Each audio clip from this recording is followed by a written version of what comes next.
अगर आप लोग अपनी ड्यूटी के सामने सर झुकाते हैं तो किसी इंसान के सामने सर झुकाने की जरूरत नहीं है, यानी कि अपनी ड्यूटी को सैल्यूट करते हैं तो किसी को सैल्यूट करने की जरूरत नहीं है। पर अगर आप लोग अपनी ड्यूटी को पोल्यूट करते हैं तो हर एक इंसान को आप लोगों को सैल्यूट करना पड़ेगा। ये स्टेटमेंट है doctor APJ Abdul Kalam sir की। ये जो सीरीज है मैंने स्टार्ट की थी लगभग 2021 में और इसमें टोटल मिलाकर अब तक 65 वीडियो अपलोड कर चुका हूँ, यानी कि 65 वीडियो अपलोड कर चुका हूँ। और अभी यहाँ पर जो आज की वीडियो होने वाली है ये 66th वीडियो है, यानी कि हर एक महीने की वीडियो आप लोगों को इसके अंदर में देखने को मिल जाएगी 2021 से। और किसी भी एग्जाम की प्रिपरेशन अगर आप लोग करने जाते हैं भारत के अंदर में तो मैक्सिमम से मैक्सिमम वहां पर 1 साल का करंट अफेयर रहता है और यूपीएससी के अंदर में लगभग 18 महीने का करंट अफेयर मांग लेते हैं। तो अगर किसी भी एग्जाम को आप लोग सीरियसली ले रहे हैं तो ये वीडियो आप लोग के लिए रामबाण होती है। आप लोग उठाकर इनको आप लोग तैयार कर सकते हो। पिछले 12 महीने की वीडियो आप लोगों को मिल जाएंगी, 18 महीने की मिल जाएंगी या 24 महीने की मिल जाएंगी। जो भी आप लोगों को चाहिए आप लोग उसके हिसाब से अपना रिवीजन कर सकते हैं और शानदार तरीके से आप लोग एग्जाम के अंदर में कंफर्टेबल फील कर सकते हैं। ऐसा कौन सा बच्चा है जो इन वीडियो को स्टार्टिंग से देख रहे हैं, और ऐसा आप लोग ये बताना कि कौन से वीडियो से आप लोगों ने वीडियो देखना स्टार्ट करी है, यानी किस मंथ से आप लोगों ने वीडियो देखना स्टार्ट करी है। बस एक कमिटमेंट में चाहता हूं, ये वीडियो हर महीने आती है, होता है 2-4 दिन डिले हो जाती है नॉर्मली, पर लेकिन कोशिश करता हूं कि फर्स्ट वीक में आ जाए, कभी कभी होता है सेकंड वीक तक भी पहुंच जाती है। पर इसका पर्पज ये है कि ये वीडियो हर महीने आए। अब तक एक भी महीने में ये वीडियो मिस नहीं हुई है आज तक का, ये रिकॉर्ड रहा है। हर एक एग्जाम में फायदा पहुंचाएगी, क्योंकि जब करंट अफेयर होता है तो वहां पर वो करंट अफेयर हर एक एग्जाम के लिए पढ़ाया जाता है। अब जिस भी एग्जाम की आप लोग तैयारी कर रहे हैं अपने हिसाब से आप लोग एंजॉय कर सकते हैं। तो दोस्तों ये है मंथली करंट अफेयर कंप्लीट अगस्त का। तो I am Veer, welcome to study lover family. आज का सेशन स्टार्ट करते हैं, गागर में सागर भरेंगे।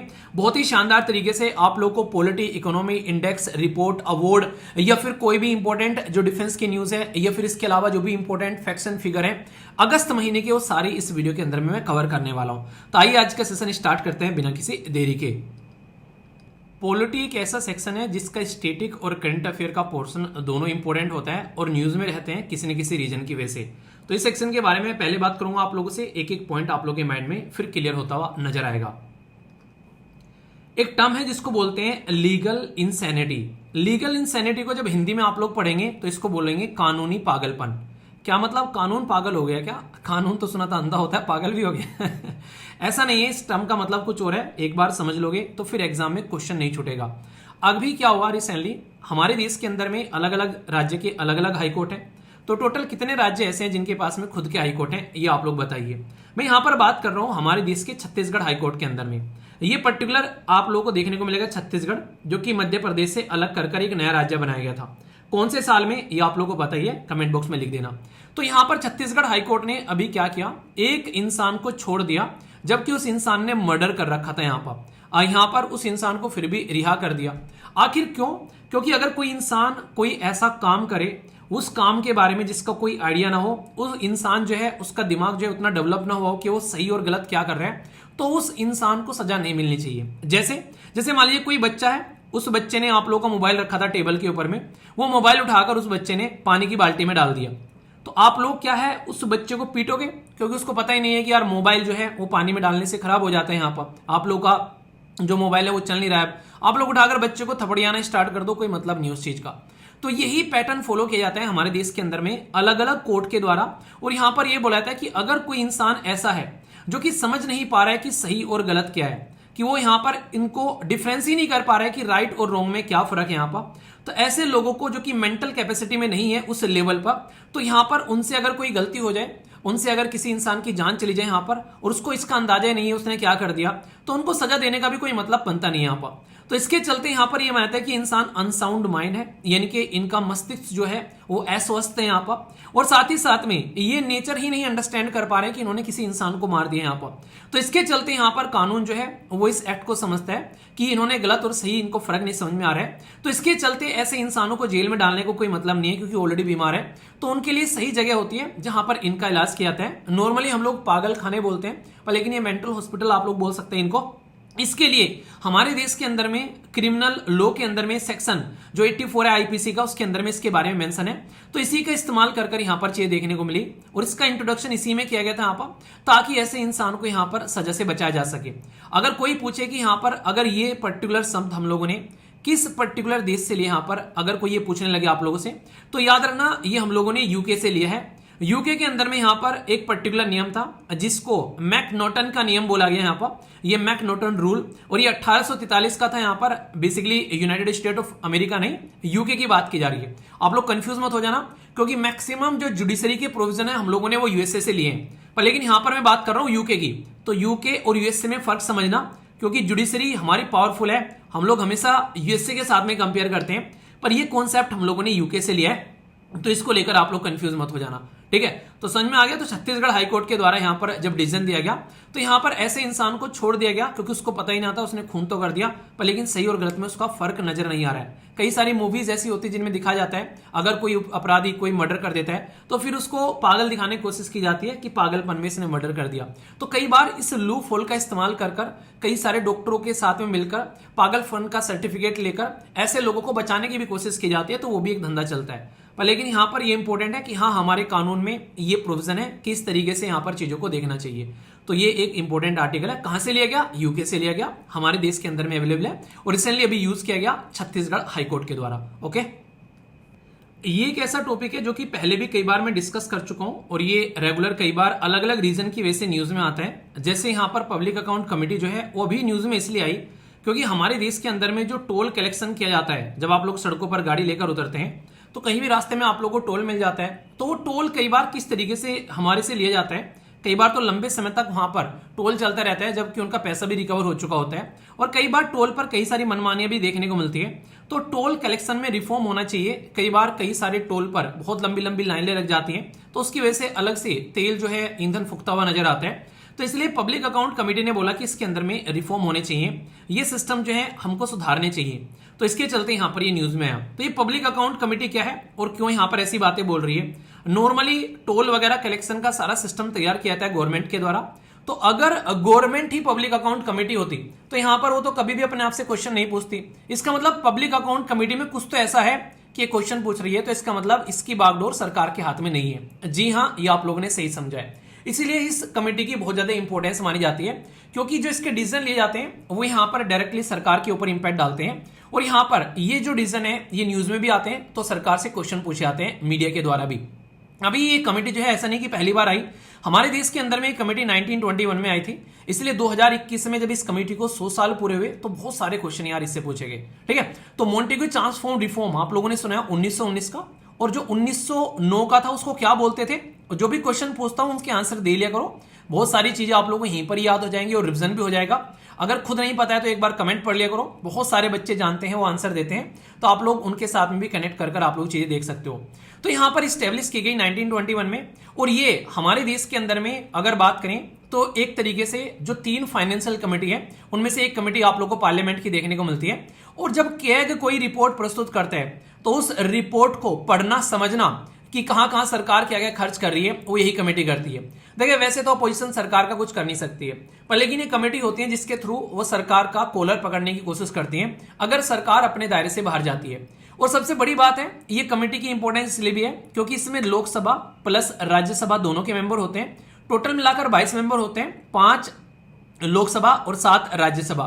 तो इसलिए भी यहां पर इसकी इंपॉर्टेंस होती है। और इससे ज्यादा इंपॉर्टेंस इस कमेटी की इसलिए होती है क्योंकि यहां पर इसके अंदर में जो चेयरपर्सन है वो अपॉइंट किए जाते हैं स्पीकर ऑफ लोकसभा के द्वारा, ठीक है। तो ये क्या बड़ी बात होगी? ये तो स्पीकर भी नॉर्मली सरकार का ही होता है, तो क्या बड़ी बात होगी? बात ये हो गई बड़ी कि इसमें जो लीडर चुने जाते हैं, चेयरपर्सन चुने जाते हैं, वो अपोजिशन से निकल कर आते हैं। तो ये वाली समस्या है इसके अंदर में, यानी कि इस कमेटी का जो मुखिया होगा वो हमेशा अपोजिशन का ही होगा, क्योंकि सरकार अगर खर्च कर रही है तो यहां पर देखने वाली अपोजिशन होनी चाहिए यहां पर। तो इसलिए इसका मुखिया हमेशा अपोजिशन से होता है। और दूसरी इंपॉर्टेंट बात, क्योंकि अलग अलग मिनिस्ट्री का पैसा चेक करती है कि कौन सी मिनिस्ट्री ने कितना पैसा खर्च किया है, तो भाई इसके अंदर में कोई मिनिस्टर भी नहीं होता है। तो यहां पर इसलिए इस पर्टिकुलर कमेटी को एक पावरफुल कमेटी माना जाता है। तो ये जो कमेटी है यहां पर गवर्नमेंट का एक्सपेंडिचर हो गया या फिर फाइनेंशियल इन्वेस्टिगेशन इरेगुलरिटीज, कहीं पर लॉस हो गया, कहीं पर कुछ लूप होल देखने को मिल रहा है टैक्स के अंदर में, ये उन चीजों के लिए बात करने के लिए जानी जाती है। पर इसका हिस्टोरिकल इंपॉर्टेंस भी है क्योंकि अंग्रेजों के टाइम पर यहां पर ये बनाई गई थी। तो इसलिए पूछा जाता है कई बार किस पर्टिकुलर सिस्टम से इसको निकाल कर लेकर आया गया। तो गवर्नमेंट ऑफ इंडिया एक्ट जो 1919 या फिर मोंटेग्यू ट्रांसफॉर्म रिफॉर्म बोलते हैं आप लोग इसको, इसकी वजह से यहां पर बनी 1921 में। तो ये पॉइंट ध्यान रखना। डायरेक्ट क्वेश्चन पूछा जाता है कि controller and auditor general of India की रिपोर्ट जो है वो किसके द्वारा रिव्यू की जाती है, तो वो इसी कमेटी के द्वारा रिव्यू की जाती है। इस कमेटी में जो मुखिया होते हैं कौन होते हैं, वो अपोजिशन के लीडर होते हैं, अपोजिशन के पर्सन होते हैं बेसिकली, जो अपोजिशन की पॉलिटिकल पार्टी से आते हैं। साथ ही साथ में इंपॉर्टेंट किसके अंदर में लोकसभा होती है, राज्यसभा होती है, या फिर दोनों होते हैं, तो इसके अंदर में दोनों होते हैं। क्या मिनिस्टर्स का मेंबर हो सकता है, नहीं मिनिस्टर्स का मेंबर नहीं हो सकते।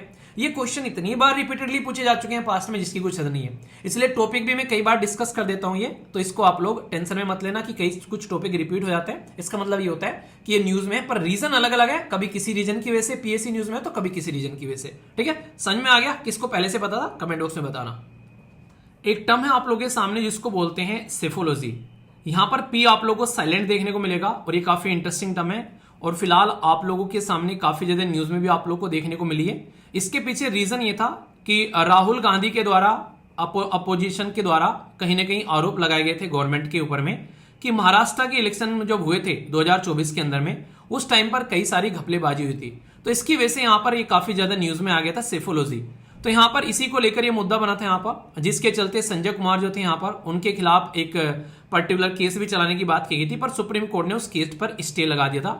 तो ये सेफोलॉजी क्या है यहां पर, इसके बारे में आप लोगों को पता होना चाहिए। आप लोगों ने सुना होगा जो नए कॉइन्स होते हैं उनकी स्टडी की जाती है, उसके लिए भी एक टर्म यूज की जाती है, तो आप लोगों को बताइए सेफोलॉजी में आप लोगों को बताता हूं। ये वन वर्ड जो रहता है ना न्यूज में रहते हैं, वन वर्ड का जब सेंटेंस बनता है तो सेफोलॉजी वर्ड इस्तेमाल किया जाता है कि ऐसी स्टडी जिसमें इलेक्शन या फिर उसके ट्रेंड्स के बारे में बात की जाती है, जैसे कि नॉर्मली वोटिंग किसकी साइड में हो सकती है, एग्जिट पोल क्या है, ओपिनियन पोल, सर्वे, इनके बारे में बात की जाती है। और ये एक साइंटिफिक स्टडी होती है जो कि इलेक्शन और वोटिंग का बिहेवियर समझने की कोशिश की जाती है, तो उसको सेफोलॉजी कहते हैं यहाँ पर। तो टर्म आप लोगों को पता होना चाहिए। आखिर ये शब्द निकलकर कहां से आया, ये और ज्यादा इंटरेस्टिंग है जब आप लोग इसको समझोगे। ये शब्द निकलकर आता है ग्रीक का जो वर्ड है सिफोज, उससे निकाल कर आते हैं, और इसका मतलब होता है पेबल, यानी कि जो कंकड़ होते हैं ना। पहले क्या हुआ करता था, जैसे मान लीजिए इनके पास में पहले ऐसा तो नहीं इलेक्ट्रोल रोल हुआ करते थे, और भाई साहब बिल्कुल वोटिंग आईडी कार्ड सब कुछ हुआ करते थे, तो उस टाइम पर क्या था, किसी इंसान को अगर चुनना है कि कौन सा इंसान जीत कर आया, तो सबके हाथ में एक कंकड़ दे दी जाती थी। तो यहां पर वो डालते थे यहां पर सब इंसान के लिए कि किस हिस्से के इंसान के हिस्से में, जिसके हिस्से में सबसे ज्यादा कंकड़ आएगी उसके लोटा रख दिया सामने या कोई डब्बा रख दिया, उसमें सबने अपनी अपनी कंकड़ डाल दी, तो जिसके डब्बे में या लोटे में सबसे ज्यादा कंकड़ आएगी वही इंसान जीत जाएगा। और फिर उन कंकड़ को काउंट कर लेते थे यहाँ पर। तो यहाँ पर इसीलिए जो वर्ड है ये सिफोज, ये यहीं से निकाल कर लेकर आया, ये ग्रीक वर्ड है यहाँ पर, जो कि यहाँ पर कंकड़ पत्थर यानी के पेबल्स को काउंट किया जाता था एंशिएंट वोटिंग सिस्टम में, तो वहां से निकाल कर लेकर आए। तो इसलिए आज की डेट में जब हम लोग बोलते हैं कि हम लोग को स्टडी करनी है इलेक्शंस के बारे में, तो सिफोलॉजी वर्ड का इस्तेमाल किया जाता है यहाँ पर। एंशिएंट अगर वोटर टर्नआउट के बारे में आप लोग बात करते हैं एनालिसिस, तो आज के डेट में तो एनालिसिस करते हैं, पर एंशिएंट टाइम में तो ठीक है कंकड़ मिल गई, गिन लिया, ठीक है जीत गए, ये था। पर आज के डेट में कहानी चेंज हो चुकी है भाई। वोटर टर्नआउट क्या हो रहा है, कहां की आज के डेट में पॉपुलेशन किस एरिया में ज्यादा है, पार्टी की कैसी परफॉर्मेंस आ रही है, एग्जिट पोल किधर जा रहे हैं, ओपिनियन पोल क्या बता रहे हैं। अब एग्जिट पोल और ओपिनियन पोल जो आप लोगों को नॉर्मली देखने को मिलते हैं, ये इलेक्शन के टाइम पर जो यहां पर जनता से पूछा जाता है किसको वोट दी, कौन जीत सकता है, या वोट देने के बाद में किसको वोट देकर आए, तो ये सारे सर्वे और रिसर्च और स्टडी की जाती है, डेटा इकट्ठा किया जाता है। तो एक पॉलिटिकल साइंस या सोशियोलॉजी के अंदर में आप लोग बोल सकते हैं, ये एक स्टडी के तौर पर भी इसको इस्तेमाल किया जाता है जब डेटा इकट्ठा होते हैं यहाँ पर। तो ये अंडरस्टैंड करने में हेल्प करता है कि ट्रेंड कैसा है, डेमोक्रेसी कैसे फंक्शन कर रही है, किस तरीके से डिसीजन लिए जा रहे हैं इलेक्शन कमीशन ऑफ इंडिया के द्वारा, तो सब सारी चीजें देखने को मिलती है। हमारे देश के अंदर में कहां पर होता है ये, तो आप लोग बोलो राज्यसभा के इलेक्शन में होता है क्या, नहीं होता है। ये प्रेसिडेंट या वाइस प्रेसिडेंट के इलेक्शन में होता है क्या, नहीं होता है। तो लोकसभा और स्टेट के अंदर में जो असेंबली इलेक्शन है, यानी कि लोकसभा और विधानसभा के जब इलेक्शन होते हैं, तो वहां पर नॉर्मली इस वर्ड का इस्तेमाल कर सकते हैं, क्योंकि जनता वहीं पर ही डायरेक्टली पार्टिसिपेट करती है। प्रेसिडेंट, वाइस प्रेसिडेंट, राज्यसभा, इन सब के इलेक्शन में जनता डायरेक्टली पार्टिसिपेट नहीं करती है। तो सेफोलॉजी वर्ड आप लोग याद रखना, पी साइलेंट होता है और इसका मतलब होता है कंकड़ वगैरह। तो एंशिएंट टाइम के साथ में ग्रीक से निकाल कर लाया गया ये शब्द है, जो कि रिसेंटली अभी न्यूज में था काफी। एक छोटी सी बात और बता दूं, कोई आप लोगों से पूछे क्या भारत के संविधान में इसके बारे में लिखा है क्या, इसके लिए कोई कानून है, तो ऐसा कुछ नहीं है। ठीक है, इंडिया के अंदर में यहां पर कोई एक्चुअल पोस्ट भी नहीं है कि सेफोलॉजिस्ट करके कोई पोस्ट है।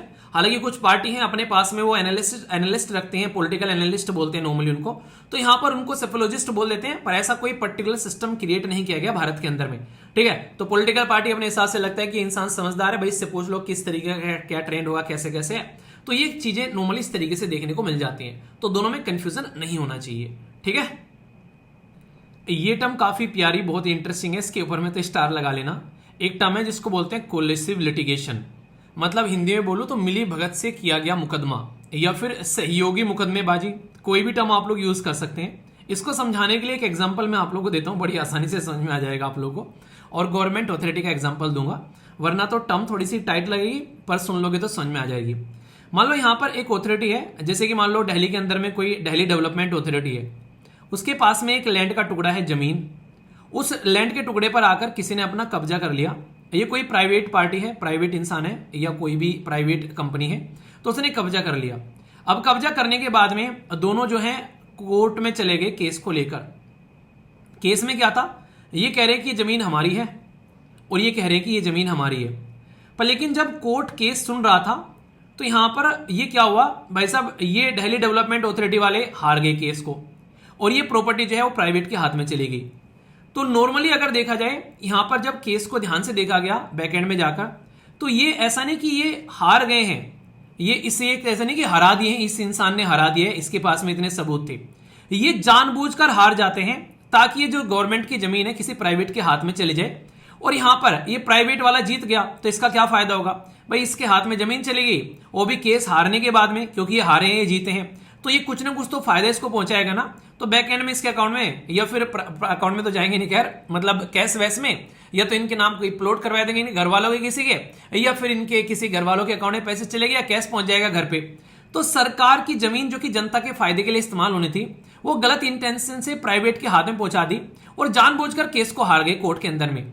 तो जब कोर्ट केस सुन रहे होते हैं तो उनको यहां पर इनकी बदतमीजी समझ में आ जाती है, और यहां पर ऐसे केस को कोर्ट जो है वो खारिज कर देते हैं। तो ये जो इस तरह के केस जाते हैं, इसमें जो पार्टी है वो पहले से आंट घाट कर लेती है बात बाहरी, बस केस तो दिखाने के लिए होता है कि हाँ एक ऐसा फंडा गया था, अब भाई साहब केस हार गए, जेन्युइनली जमीन इसके हाथ में गई है, तो ये दिखाने के लिए इनके द्वारा हरकत की जाती है। या फिर कई बार कोई ऐसा भी रहता है, कोई किसी जमीन को लिया जाता है यहाँ पर बेसिकली गवर्नमेंट के द्वारा, और यहाँ पर ये जो जमीन है गवर्नमेंट अपने पास न लेकर ये किसी प्राइवेट के पास से पहुंचा देती है, किसी और पर्पज के लिए ली गई थी पर फिर यहाँ पर कहीं और पहुंच गई।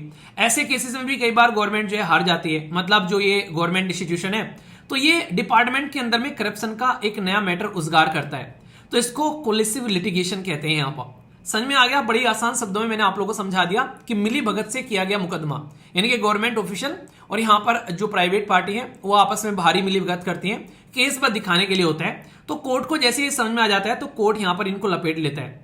तो यहाँ पर अभी ऐसा हुआ, सुप्रीम कोर्ट के द्वारा लपेटा गया। किसको लपेटा गया था यहाँ पर, ये बेंगलुरु के अंदर में जो डेवलपमेंट अथॉरिटी है उसको लपेटा गया यहाँ पर, जिसको बेंगलुरु डेवलपमेंट अथॉरिटी बोलते हैं, बीडीए। वो कुछ ऐसी हरकतें करती हुई पाई गई थी। तो पहले केस पहुंचा हाई कोर्ट में, फिर सुप्रीम कोर्ट में पहुंचे यहाँ पर, तो इसको कोलिसिव लिटिगेशन के केस में डाला गया इनके द्वारा कि पार्टी कोलैबोरेट कर चुकी है, यहाँ पर फैब्रिकेट कर चुकी है कि सॉल्यूशन क्या निकलना चाहिए पहले से, बस कोर्ट में तो कहने के लिए है, नॉर्मली एक तरीके से डिसीजन पहले ही आ चुका है यहाँ पर। तो इस तरीका देखने को मिलेगा। तो जुडिशरी तो बस यहाँ पर टाइम वेस्ट कर रही है अपना, कोई मतलब नहीं है, रिजल्ट पहले से ही बाहर ही डिसाइड कर लेते हैं कि किसके फेवर में यहाँ पर जाना है। तो pre determine outside the court हो जाता है कि कौन हारेगा और कौन जीतेगा, और उसके हिसाब से फिर ये डिसाइड करते हैं। तो ये ऐसी चीजें आप लोगों को देखने को मिलती है। तो फेक लॉसूट फाइल किया जाता है म्यूचुअल कंसेंट से यहाँ पर, ताकि फाइनली ये दिखाया जा सके कि हाँ भाई साहब हम हार गए थे, जमीन उसी की है यहाँ पर, ठीक है। और सेटलमेंट पहले डिसाइड कर लिया जाता है कोर्ट में केस प्रेजेंट करने से पहले यहाँ पर। तो यहाँ पर ऐसी लिटिगेशन जब यहाँ पर आती है तो कोर्ट जनरली डिसअप्रूव कर देता है और यहाँ पर डिसमिस कर देता है ऐसी लिटिगेशन को, और ये कहीं ना कहीं ये इस तरीके की अब्यूज की कैटेगरी में डालते हैं। और जुडिशियल प्रोसीजर के अंदर में यहाँ पर ये पब्लिक पॉलिसी के अंदर में कई बार ऐसी कॉन्ट्रेरी आप लोगों को चीजें देखने को मिलती हैं जिसमें जो पावर का गलत इस्तेमाल किया जाता है और पब्लिक रिसोर्सेज का भी गलत इस्तेमाल यहाँ पर किया जाता है। तो अगर कोई ऐसा मुद्दा हो जिसमें पहले से ही कोई बाहर डिसाइड किया बैठा है, बस कोर्ट में तो मजे लेने के लिए जा रहे हैं यहाँ पर, तो इसको कोलिसिव लिटिगेशन का नाम दिया जाता है। और हिंदी में जैसा मैंने आप लोगों को बोला, इसको कहते हैं कि मिली भगत से किया गया मुकदमा। तो ये टर्म अगर आप लोगों से कोई पूछे तो बड़ा ही इंटरेस्टिंग होगा।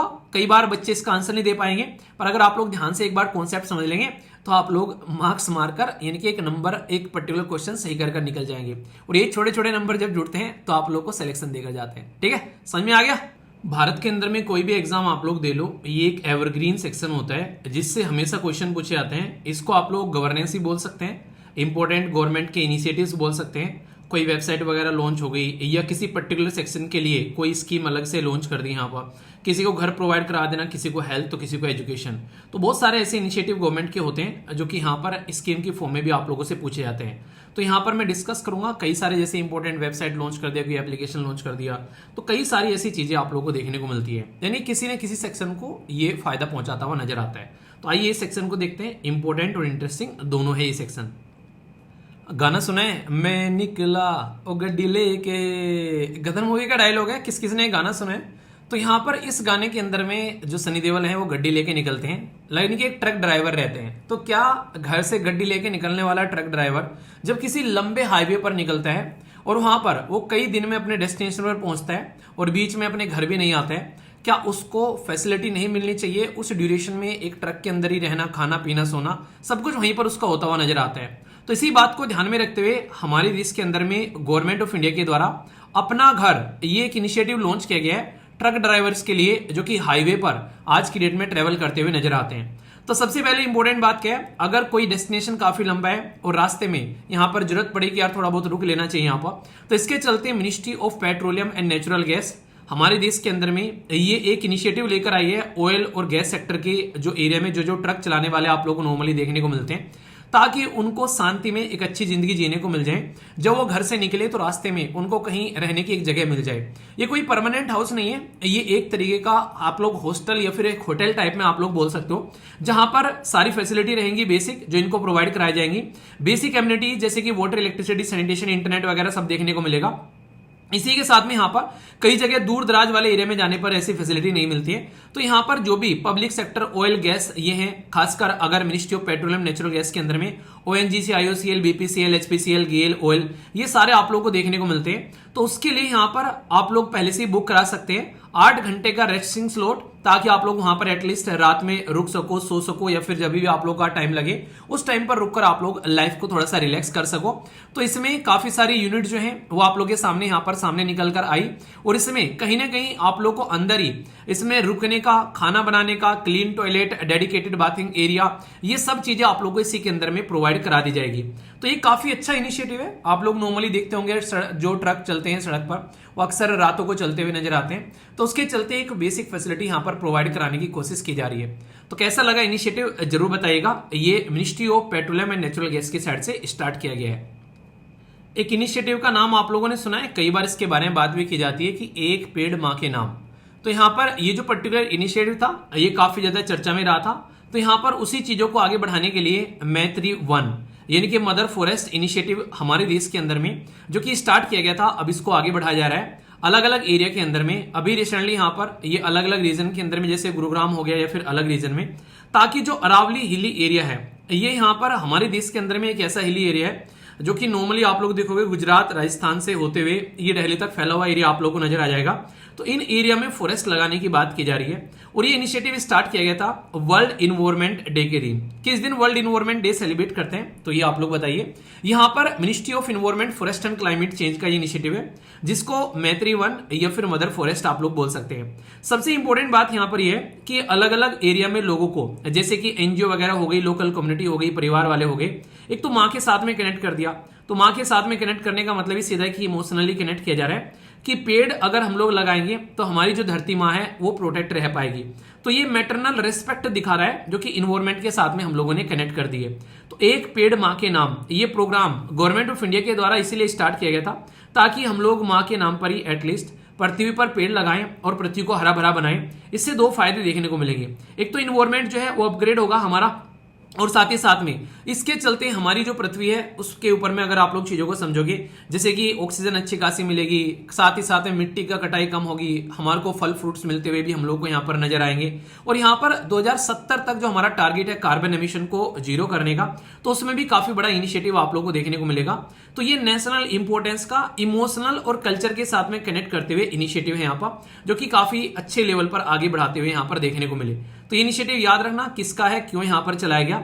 और सबसे इंपॉर्टेंट क्वेश्चन मैं आप लोगों से पूछना चाहूंगा, हमारे देश के अंदर में जो फॉरेस्ट है यानी कि जो जंगल है, ये यूनियन अगर बात करें हम लोग लिस्ट होती है, स्टेट लिस्ट होती है, फिर कॉन्करेंट लिस्ट होती है, तो 7वें शेड्यूल के अंदर में कौन सी लिस्ट के अंदर में आते हैं, ये क्वेश्चन का आंसर आप लोग को देना है। तो ये काफी इंटरेस्टिंग क्वेश्चन आप लोगों से पूछा सकता है फॉरेस्ट के बारे में, कई बार ऐसी न्यूज जो है वो देखने को मिल जाती है। ओके, गाना सुना है, दिल वालों के दिल का करार लूटने, मैं आई हूं दिल्ली बिहार लूटने। हमारे देश के अंदर में कितनी स्टेट हैं और कितनी यूनियन टेरिटरी हैं ये तो आप लोगों को पता ही है। तो हर एक स्टेट, हर एक यूनियन टेरिटरी के अंदर में अलग अलग सिस्टम आप लोगों को देखने को मिलता है इलेक्ट्रिसिटी जनरेशन का, यानी कि बिजली उत्पादन का। कहीं विंड एनर्जी से तो कहीं सोलर से, कहीं कोयले से तो कहीं पानी से बिजली बनाई जाती है, कहीं ज्यादा तो कहीं कम बिजली बनाई जाती है। तो सोच के देखो, अगर किसी ने ज्यादा बिजली बना ली, यानी किसी घर में ज्यादा खाना हो गया, तो भाई पड़ोसी को बांट दो या किसी ऐसे इंसान को बांट दो जिसको इसकी जरूरत है यहाँ पर। तो इसी प्रोविजन को इंप्लीमेंट करने के लिए हमारे देश के अंदर में ये एक इनिशिएटिव आप लोगों को देखने को मिलने जा रहा है, जिसके अंदर में इंटर स्टेट ट्रांसमिशन सिस्टम आप लोगों को यहाँ पर नजर आएगा। इंटर स्टेट ट्रांसमिशन सिस्टम का मतलब ये है, अगर एक स्टेट ने अच्छी खासी बिजली प्रोड्यूस कर ली है तो भाई दूसरे स्टेट में वो बिजली जो है वो प्रोवाइड करा सकता है यहाँ पर। तो इससे आम का आम और गुठलियों के दाम, यानी कि एक तरीके से रेवेन्यू जनरेशन भी आप लोग को होता हुआ नजर आएगा।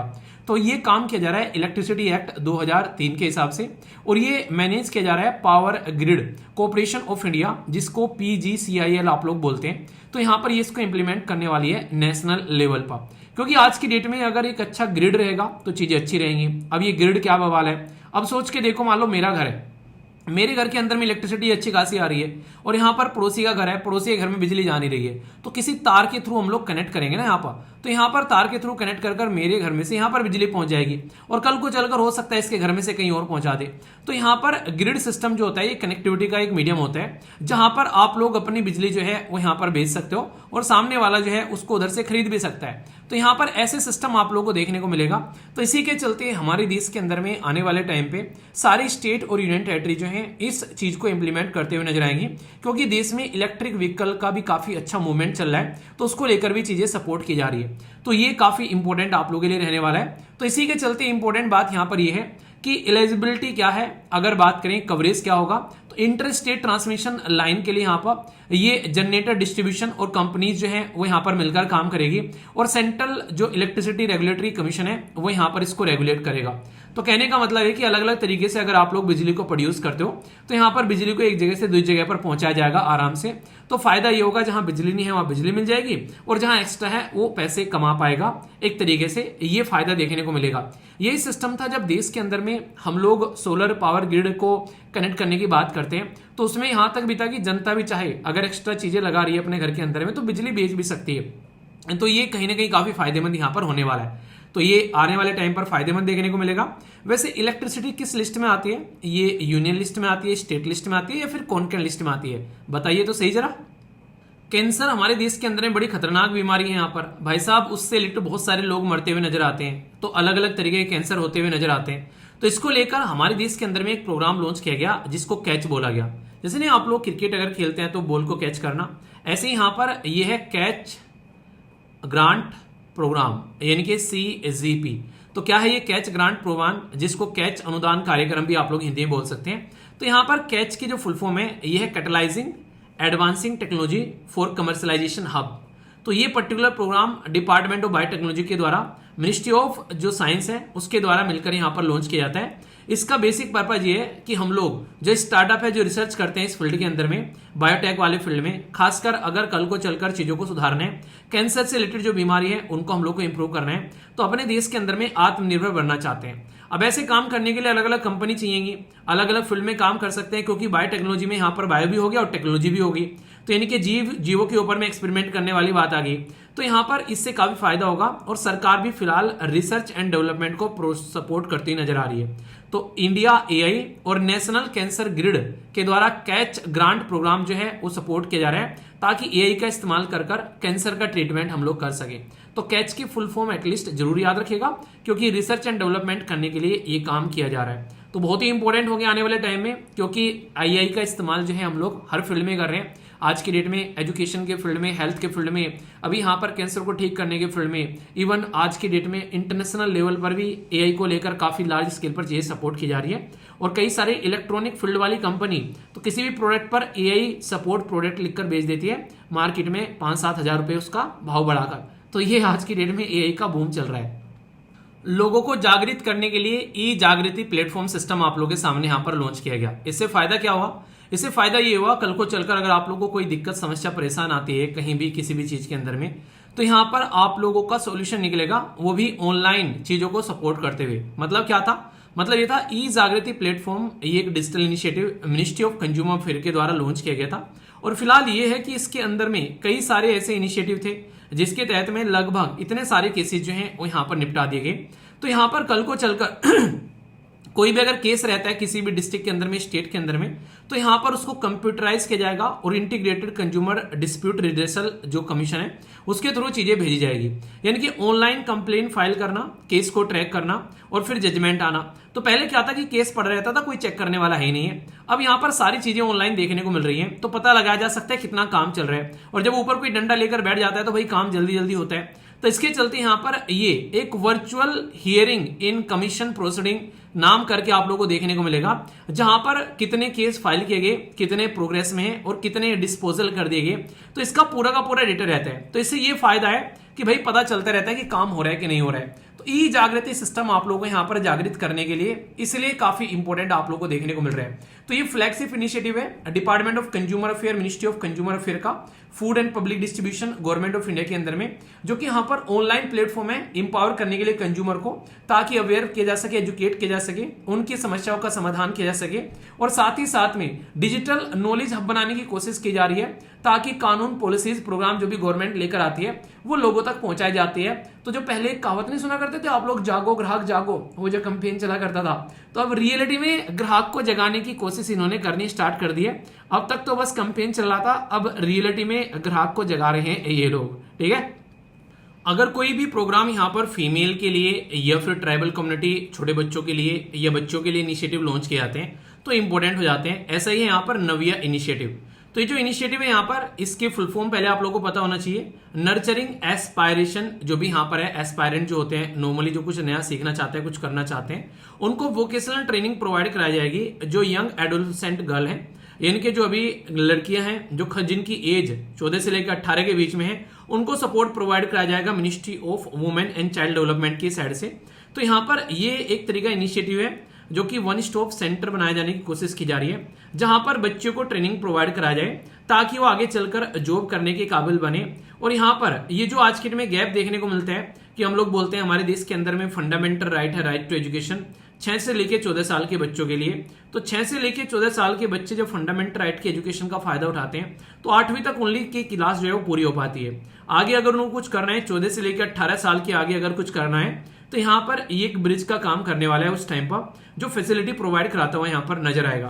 तो यहाँ पर bridge school to working transition जो गैप रहता है लड़कियों के लिए खासकर, और गांव और सेमी अर्बन जो कि आप लोग बोलते हैं नॉर्मली कि ये टाउन है, एक तो सिटी होता है एक टाउन होता है, तो टाउन को ये बोलते हैं आधा गांव है आधा शहर है, तो शहर की ओर बढ़ता हुआ गांव उसको टाउन बोल देते हैं। तो ये इनिशिएटिव यहाँ पर काफी ज्यादा फायदा पहुंचाएगा। तो किस मिनिस्ट्री का है, किसके लिए है, किस एज ग्रुप के लिए है और क्या प्रोवाइड करा रहा है, तो ये क्वेश्चन कई बार कई सारे इनिशिएटिव से आप लोगों से पूछे जाते हैं। ठीक है, अब मानो यहाँ पर एक मिनिस्ट्री है जिसने प्रोग्राम लॉन्च कर दिया जिसका है वुमेन एंड चाइल्ड डेवलपमेंट। अब एक ऐसी होगी जो कि इसके ऊपर में काम करेगी, तो यहाँ पर मिनिस्ट्री ऑफ स्किल जो है वो मिलकर काम करती हुई नजर आएगी। तो ये एक ज्वाइंट इनिशिएटिव यहाँ पर आप लोग को देखने को मिलेगा। ठीक है, जिसमें दोनों की दोनों काम करती हुई नजर आएगी। और सस्टेनेबल डेवलपमेंट गोल जो कि आप लोग को पता है, तो यहाँ पर गोल नंबर 4 जो है वो क्वालिटी एजुकेशन के बारे में बात करते हैं, और गोल नंबर 5 जो है वो जेंडर इक्वेलिटी के बारे में बात करते हैं। तो ये दोनों गोल आप लोग को यहाँ पर इंप्लीमेंट होते हुए हमारे देश के अंदर में नजर आएंगे। तो कौन सी मिनिस्ट्री डील कर रही है, कौन से गोल हैं, कितनी एज ग्रुप के लिए है, तो ये कुछ इंपॉर्टेंट बातें आप लोग ध्यान रख सकते हैं। ओके, सोसाइटी के वेलफेयर के लिए कई सारे इनिशिएटिव हमारे देश के अंदर में देखने को मिलते हैं। तो यहां पर Indian council of social science research, जिसको ICSSR आप लोग बोलते हैं, Indian council of social science research ने इशू किया है अभी नोटिस, जो सीडीएस है यहाँ पर for maintaining the ECI allegation जो भी फॉल्स इरेगुलेटरीज की लगाई गई हैं। तो यहाँ पर हमारे सोसाइटी में अगर कुछ गलत हो रहा है तो इस तरीके से यहाँ पर ये काम करती नजर आती है। तो यहाँ पर इसके बारे में आप लोगों से पूछा जा सकता है। ठीक है, तो ये जो बॉडी है ये 1969 में बनाई गई थी, मिनिस्ट्री ऑफ एजुकेशन के अंडर में आती है और सोशल साइंस रिसर्च का काम करती है। यहाँ पर अगर बात करें फंक्शन की, तो ग्रांट, फेलोशिप या स्कॉलरशिप देने का काम करती है, रिसर्च या किसी प्रोजेक्ट को सपोर्ट करते हुए नजर आते हैं। साथ ही साथ में जर्नलिस्ट और खासकर जो सर्वे होता है उसमें भी ये पार्टिसिपेट करते हुए नजर आते हैं। तो ये पॉलिसी जो मेकिंग होती है, सरकार पॉलिसी बनाती है, अगर उसके पास में अच्छा डेटा रहेगा तो अच्छे से पॉलिसी बना पाएगी। तो ये रिसर्च एंड डेवलपमेंट करके पॉलिसी बनाने में भी काफी हेल्प करते हुए नजर आते हैं। तो जो भी ऐसे इंस्टीट्यूट होते हैं वो कई बार अक्सर उन इंस्टीट्यूट के बारे में पूछ ले आते हैं, और ये तो जरूर पूछ लेते हैं कई बार कि भाई ये बता दो कि किस मिनिस्ट्री के अंडर में इंस्टीट्यूट काम कर रहा है। तो ये पॉइंट एटलीस्ट आप लोग यहाँ पर ध्यान रखिएगा, कल को चलकर अगर क्वेश्चन पूछे तो आप लोग इसके बारे में ध्यान रख सकते हैं। ठीक है, वैसे एक कमेटी भी आप लोगों में यहाँ पर बता दूं, कल को चलकर अगर कमेटी पूछे तो VKR राव कमेटी थी यहाँ पर, जिसकी रिकमेंडेशन पर यहाँ पर ये बनाया गया था। तो एक कमेटी का नाम भी आप लोग यहाँ पर ध्यान रख सकते हैं, और कौन सी मिनिस्ट्री है वो तो मैंने आप लोग को बता दिया। तो कई बार ऐसे पूछे आते हैं कुछ बेसिक पॉइंट्स यहाँ पर, तो आप लोगों को यहाँ पर यही पर्पज है ताकि प्रॉपर एग्जाम में किसी भी टॉपिक का आप लोग आंसर दे सको, चाहे स्टेटमेंट वाइज भी क्यों ना पूछे जाए। ठीक है भाई, वैसे तो आर्मी जो है किसी देश के साथ में मिलकर एक्सरसाइज करती है, या फिर आर्मी एयरफोर्स नेवी अपने आपस में मिलकर एक्सरसाइज करती है, पर लेकिन अगर सिविल लोगों के साथ में मिलकर एक्सरसाइज करने लगे तो बड़ी बात हो जाती है यहाँ पर। तो इसी के चलते हमारे देश के अंदर में इंडियन आर्मी ने अभी रिसेंटली यहाँ पर सिविल मिलिट्री मेडिकल एक्सरसाइज का एक फंडा आप लोगों को देखने को मिला तिनसुकिया डिस्ट्रिक्ट के अंदर में। ये यहाँ पर काफी इंपॉर्टेंट था यहाँ पर, जिसके चलते आसाम के अंदर में मेडिकल जो आर्मी की कोर्प्स है, सीनियर सिविल डॉक्टर जो हैं, प्राइमरी हेल्थ जो केयर सेंटर है यहाँ पर, और नॉर्थ फ्रंटियर जो रेलवे हॉस्पिटल है, इन्होंने ज्वाइंट इनिशिएटिव चलाया कि कल को कोई डिजास्टर होता है या कोई वॉर जैसी कोई कंडीशन बनती है तो अपने आप को कैसे प्रिपेयर रख सकते हैं। इसी का नाम आरोग्य सेतु इनके द्वारा रखा गया। तो डायरेक्ट क्वेश्चन आप लोगों से यहाँ पर पूछा जा सकता है, ताकि आप लोग आज की डेट में किसी ऐसी एक्सरसाइज के बारे में सोचकर ये ना हो जाओ कि नहीं यार ये तो मिलिट्री की एक्सरसाइज होती है। ये जनता के साथ ही मिलकर आज की डेट में काम करते हुए नजर आते हैं। और हेल्थ के मामले में अगर आप लोग किसी आर्मी बैकग्राउंड से आते हैं तो पूछना कभी कि आर्मी की फैसिलिटीज कैसी होती हैं। जब आप लोग हेल्थ के बारे में बात करते हैं तो आर्मी के हॉस्पिटल्स होते हैं खुद के, जहां पर आर्मी के जवानों को यहाँ पर सर्विस प्रोवाइड कराई जाती है, और उससे रिलेटेड फैमिली मेंबर भी फायदा उठाते हुए नजर आते हैं।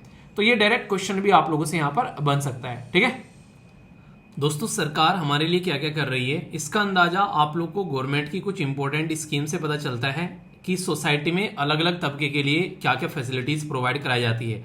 तो ये स्कीम जो है वो डिफरेंट मिनिस्ट्रीज की होती हैं, तो कंबाइन कर हम लोग डिस्कस करते हैं, और हर एक एग्जाम में आप लोग के लिए काफी बड़ा रोल प्ले करती हैं। तो इसलिए ध्यान से सुनिएगा इन स्कीम्स को, जो भी आप लोगों को एग्जाम देने होते हैं रिसेंटली या फिर आगे आने वाले 5, 7, 10 महीने के अंदर में, वहां पर इनसे क्वेश्चन डायरेक्टली आप लोग के पूछे जा सकते हैं।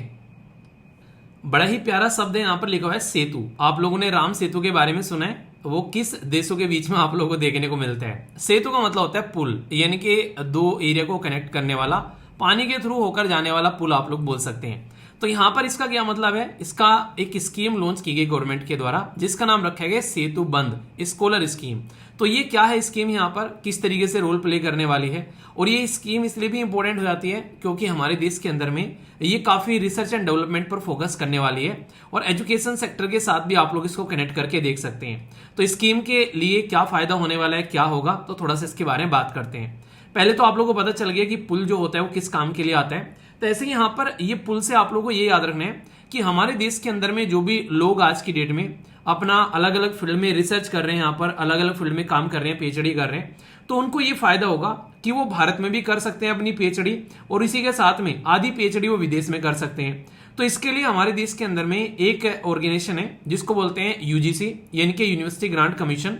वो ये चाह रही है कि भारत में अगर कोई भी रिसर्च करता है तो अच्छे लेवल की रिसर्च करे, जिसमें नेशनल और इंटरनेशनल दोनों इंस्टीट्यूट मिलकर काम करें। तो इंडियन इंस्टीट्यूट और इंटरनेशनल यूनिवर्सिटी यहाँ पर कोलैबोरेट करेंगे इसमें, जो कि फंड की जाएगी यूजीसी के द्वारा, यूनिवर्सिटी ग्रांट कमीशन के द्वारा। तो ये एक सैंडविच मॉडल है। सैंडविच एक तरीके से, जिस तरीके से आप लोग नॉर्मली बोलते हैं कि सैंडविच बना लो, तो यहाँ पर मिक्सचर करके यहाँ पर सिस्टम देखने को मिलेगा कि भाई आधी रिसर्च आप लोग की भारत में होगी और आधी विदेश में होगी यहाँ पर। तो इससे भारत में तो जो सीखा जा सकता है सीखा जा सकता है, बाहर की यूनिवर्सिटीज में जो फॉरेन फैकल्टी यानी कि टीचर के साथ में मिलकर कोई पढ़ाई करेगा तो और बेटर तरीके से वो यहाँ पर अपने अच्छे से डिसीजन ले पाएगा और बेटर तरीके से अपनी स्टडी कर पाएगा। और भारत की तो रिसर्च हो ही रही है, विदेशों में जो एक्स्ट्रा लोग जो है वो काम कर रहे हैं, अलग इन्वायरमेंट मिल रहा है, उससे भारत के अंदर भी रिसर्च एंड डेवलपमेंट का माहौल और ज्यादा बढ़ेगा। तो ग्लोबल एक्सपोजर मिलेगा भारत के जो इंडियन स्कॉलर हैं, और एकेडमिक रेपुटेशन भी भारत की इनहेंस होगी। और इससे सबसे बड़ी बात है कि रिसर्च एंड डेवलपमेंट अगर बढ़ेगा तो बहुत ही फायदा देखने को मिलेगा। आप लोगों को बता दो, जापान के अंदर में जब हिरोशिमा नागासाकी पर बम गिराया गया था, उस टाइम पर जापान बिल्कुल टूट चुका था। फिर से अपने देश को खड़ा करने के लिए रिसर्च एंड डेवलपमेंट पर बहुत फोकस किया गया और अपने देश के बहुत सारे लोगों को अलग अलग देशों में, जहां पर उस टाइम पर काफी अच्छी रिसर्च एंड डेवलपमेंट चला करती थी, वहां पढ़ने के लिए, समझने के लिए भेजा गया। और आज की डेट में जापान क्या है वो मुझे एक्सप्लेन करने की जरूरत नहीं है। तो ये एक स्कीम है जो कि हमारे देश के अंदर में कुछ ऐसा ही इंपैक्ट डालती हुई आप लोगों को नजर आ सकती है। दिल खुश करने वाली न्यूज़ उन बच्चों के लिए जो कि गांव से निकल कर आते हैं। यहां पर बात की जा रही है मेरा गांव मेरे बेसिकली धरोहर के बारे में।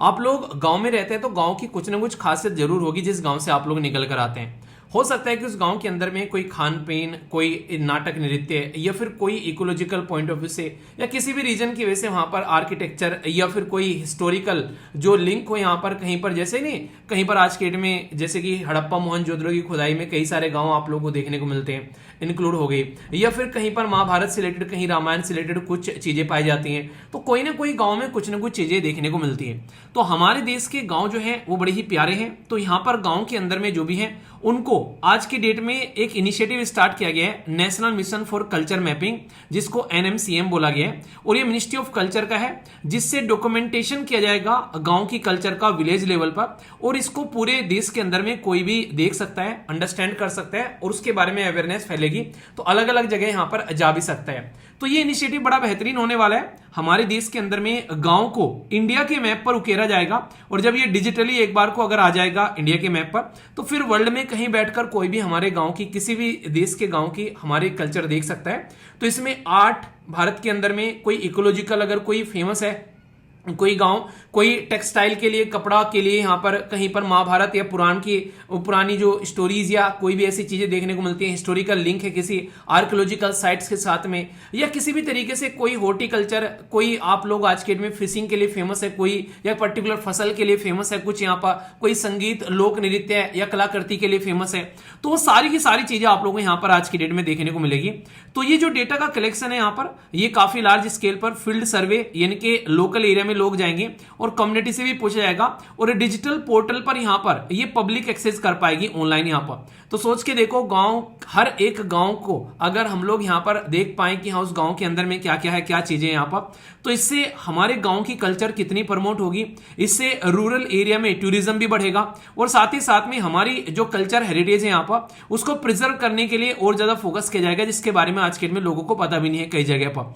तो वोकल फॉर लोकल और आत्मनिर्भर भारत को सपोर्ट करेगा ये इनिशिएटिव यहां पर। तो ये जो पर्टिकुलर इनिशिएटिव है मुझे तो काफी अच्छा लगा। आप लोगों को कैसा लगा, क्योंकि मैं गांव से आता हूं यार, ठीक है।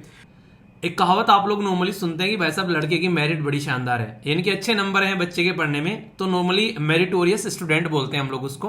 पर लेकिन यहाँ पर एक मेरिट नाम की स्कीम भी है, जो कि टेक्निकल एजुकेशन को प्रमोट और सपोर्ट करने के लिए और रिसर्च को इंप्रूव करने के लिए हमारे देश के अंदर में कैबिनेट के द्वारा लगभग इसके लिए 4200 करोड़ रुपए खर्च करने की बात की गई, जिसको नाम दिया गया मेरिट।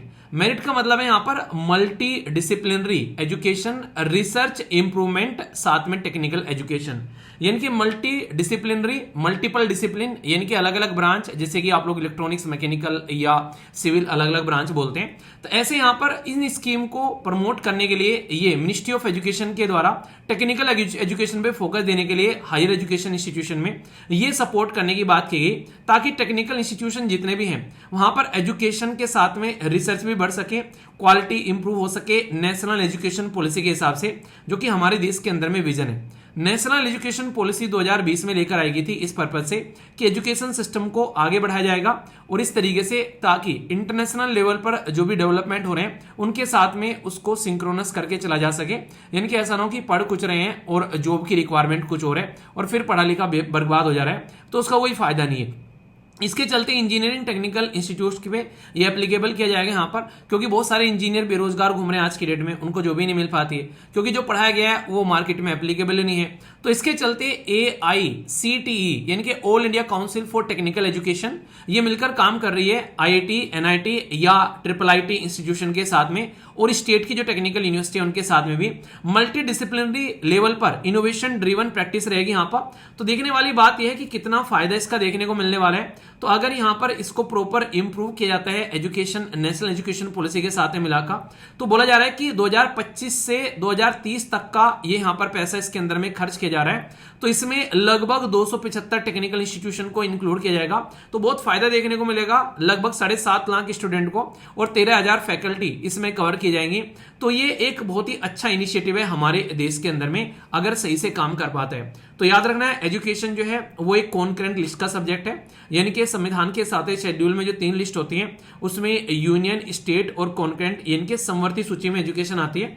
तो मिलकर सेंटर और स्टेट मिलकर काम कर पाते हैं। ये बताना है आप लोगों को एजुकेशन के बारे में। पहले संविधान की स्टेट लिस्ट में आती थी, तो कौन सा संविधान में संशोधन करके इसको यहां पर ट्रांसफर किया गया है, क्योंकि ये भी काफी अच्छा क्वेश्चन बन जाता है। क्योंकि अभी भी बार बार कभी भी अगर एजुकेशन सिस्टम को लेकर कोई दिक्कतें आती हैं तो बार बार ये कहते हैं कि फिर से इसको स्टेट के अंदर में ट्रांसफर कर दो। तो ऐसी बातें आप लोगों ने कई बार सुनी होगी, तो इसको लेकर आप लोग थोड़ा सा याद रख सकते हैं। इंटरेस्टिंग है, इंपॉर्टेंट है, कंफ्यूजन नहीं होना चाहिए। अगर आप लोग बैंकिंग की तैयारी कर रहे हैं तो इकोनॉमिक और बैंकिंग वाला सेक्शन काफी इंपॉर्टेंट रहते हैं यहाँ पर। तो कई सारी इंपॉर्टेंट जो न्यूज है यहाँ पर डिस्कस करेंगे, इकोनॉमी से रिलेटेड भी या फिर यहाँ पर बैंकिंग से रिलेटेड भी जो भी इंपॉर्टेंट इनिशिएटिव्स होते हैं, खासकर आरबीआई से रिलेटेड या फिर किसी और बैंक से कोई भी डेवलपमेंट होता है तो वो भी हम लोग यहाँ पर बात करेंगे। तो अगर आप लोग आरबीआई के एग्जाम की भी तैयारी कर रहे हैं तो यहाँ पर ये सेक्शन तो काफी इंपॉर्टेंट आप लोगों के लिए हो जाता है। तो ध्यान से सुनते हुए चलिएगा। सारे बैंकों के पापा बैंक कौन है, तो आप लोगों को पता है वो है reserve bank of India, RBI जिसको आप लोग बोलते हैं। तो रिजर्व बैंक ऑफ इंडिया जो है उसने रिसेंटली अभी यहाँ पर डिजिटल पेमेंट इंडेक्स के बारे में यहाँ पर बेसिकली बात की कि हमारे देश के अंदर में डिजिटली जो भी पेमेंट हो रही है, आप लोगों शायद ही अब आज के दिन में बटुए वटुए लेके चलते हो। मेरी तो आदत छूट गई है।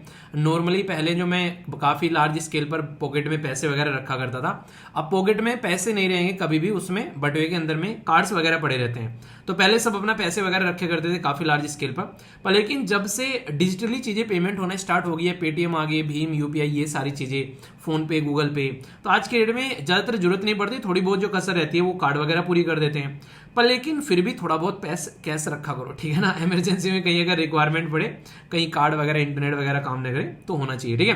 पर इंपॉर्टेंट बात क्या है कि हमारे देश के अंदर में आरबीआई इन चीजों को चेक करता है कि भाई कैसे चेक किया जाए भारत के अंदर में कि डिजिटली चीजें कितनी इंप्रूव हो रही है। तो उसको चेक करने के लिए इन्होंने बेस ईयर रखा 2018, उसमें इसको 100 पॉइंट दिए और उसी के बेस पर कितना ग्रोथ हो रहा है या फिर कितना नीचे जा रहा है, उसके बेसिस पर इन्होंने 5 पैरामीटर यहां पर डिसाइड किए कि डिजिटल ट्रांजैक्शन कैसा हो रहा है और लोग क्या आज डिजिटली ट्रांजैक्शन कर रहे हैं। तो आप में से कितने ऐसे हैं जो कि आज भी कैश में ही डील करते हैं, डिजिटली बिल्कुल भी ट्रांजैक्शन नहीं करते, तो कमेंट बॉक्स में आप लोग जरूर बताइएगा।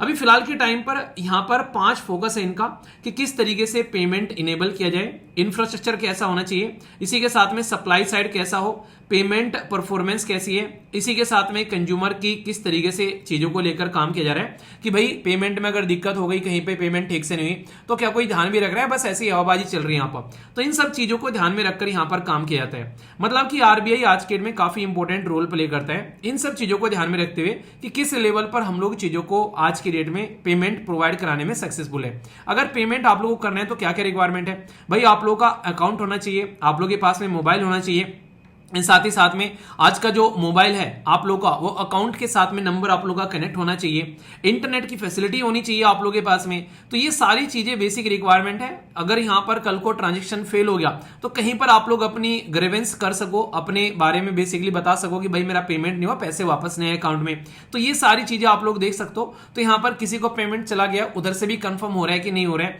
तो ये सब चीजें जब होंगी तभी लोग जो है उसके साथ में कंफर्टेबल फील करते हैं। तो आरबीआई इन्हीं पेमेंट के पैरामीटर को चेक कर ये देखता है कि भाई ये सारे पैरामीटर काम कर रहे हैं कि नहीं कर रहे हैं। अगर कर रहे हैं तो बड़ी अच्छी बात है, और नहीं कर रहे हैं तो इस चीजों को इंप्रूव करने की जरूरत है यहाँ पर, और बेटर तरीके चीजों को आगे लेकर चलने की जरूरत है। तो ये चीजें आप लोग ध्यान रखना। तो आरबीआई के द्वारा यहाँ पर ये पूरा का पूरा सिस्टम तैयार किया जाता है और इनको बकायदा पॉइंट दिए जाते हैं कि भाई पेमेंट इनेबल को 25 हो गए, पेमेंट इंफ्रास्ट्रक्चर को 10 हो गए, payment infrastructure supply side, demand और सप्लाई एक साथ जहां से डिमांड कितनी है और सप्लाई कितनी हो रही है। यानी कि एक तरीके से जैसे बोले नहीं कि मार्केट के अंदर में आज के डेट में कितने लोगों को फोन चाहिए और बेचने वाले कितने हैं, तो ऐसे आप लोग समझ सकते हैं। परफॉर्मेंस कैसी है पेमेंट की, कंज्यूमर किस तरीके से यहां पर उससे बेनिफिट हो रहा है और सेटिस्फाई भी है। तो इन चीजों को ध्यान में रख के ये इंडेक्स तैयार किया जाता है। ठीक है, तो आरबीआई का इंडेक्स है इसलिए इंपॉर्टेंट हो जाता है और यहां पर ये एक तरीके से चीजों को बढ़ाने के लिए है कि किस तरीके चीजों को बेटर वे में लेकर चलें, और बेस ईयर है 2018, ये जरूर याद रखिएगा।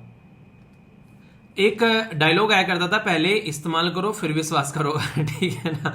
पर लेकिन कई सारी चीजें ऐसी होती है जहां पर आप लोग इस्तेमाल नहीं कर पाते हो, विश्वास करना पड़ता है। तो आप लोगों को प्रोटेक्शन प्रोवाइड कराने के लिए वहां पर एक ऑर्गेनाइजेशन आती है जिसका नाम है IEPFA, investor education protection fund authority. यानी कल को चलकर अगर आप लोग कहीं पर जाकर इन्वेस्टमेंट कर रहे हो और वहां पर आप लोगों का जो फंड है वहां पर फंस गया, कोई दिक्कत हो गई यहां पर, तो आप लोगों को अवेयर कराना इन चीजों को लेकर हमारे देश के अंदर में गवर्नमेंट ये काफी बड़ा रोल प्ले करती है। क्योंकि पास्ट में बहुत सारी ऐसी पोंजी स्कीम चली जहां पर एक के नीचे दो, दो के नीचे तीन लोगों को जोड़ो, पैसा कमाओ, और दुनिया भर के पैसे मर गए लोगों के।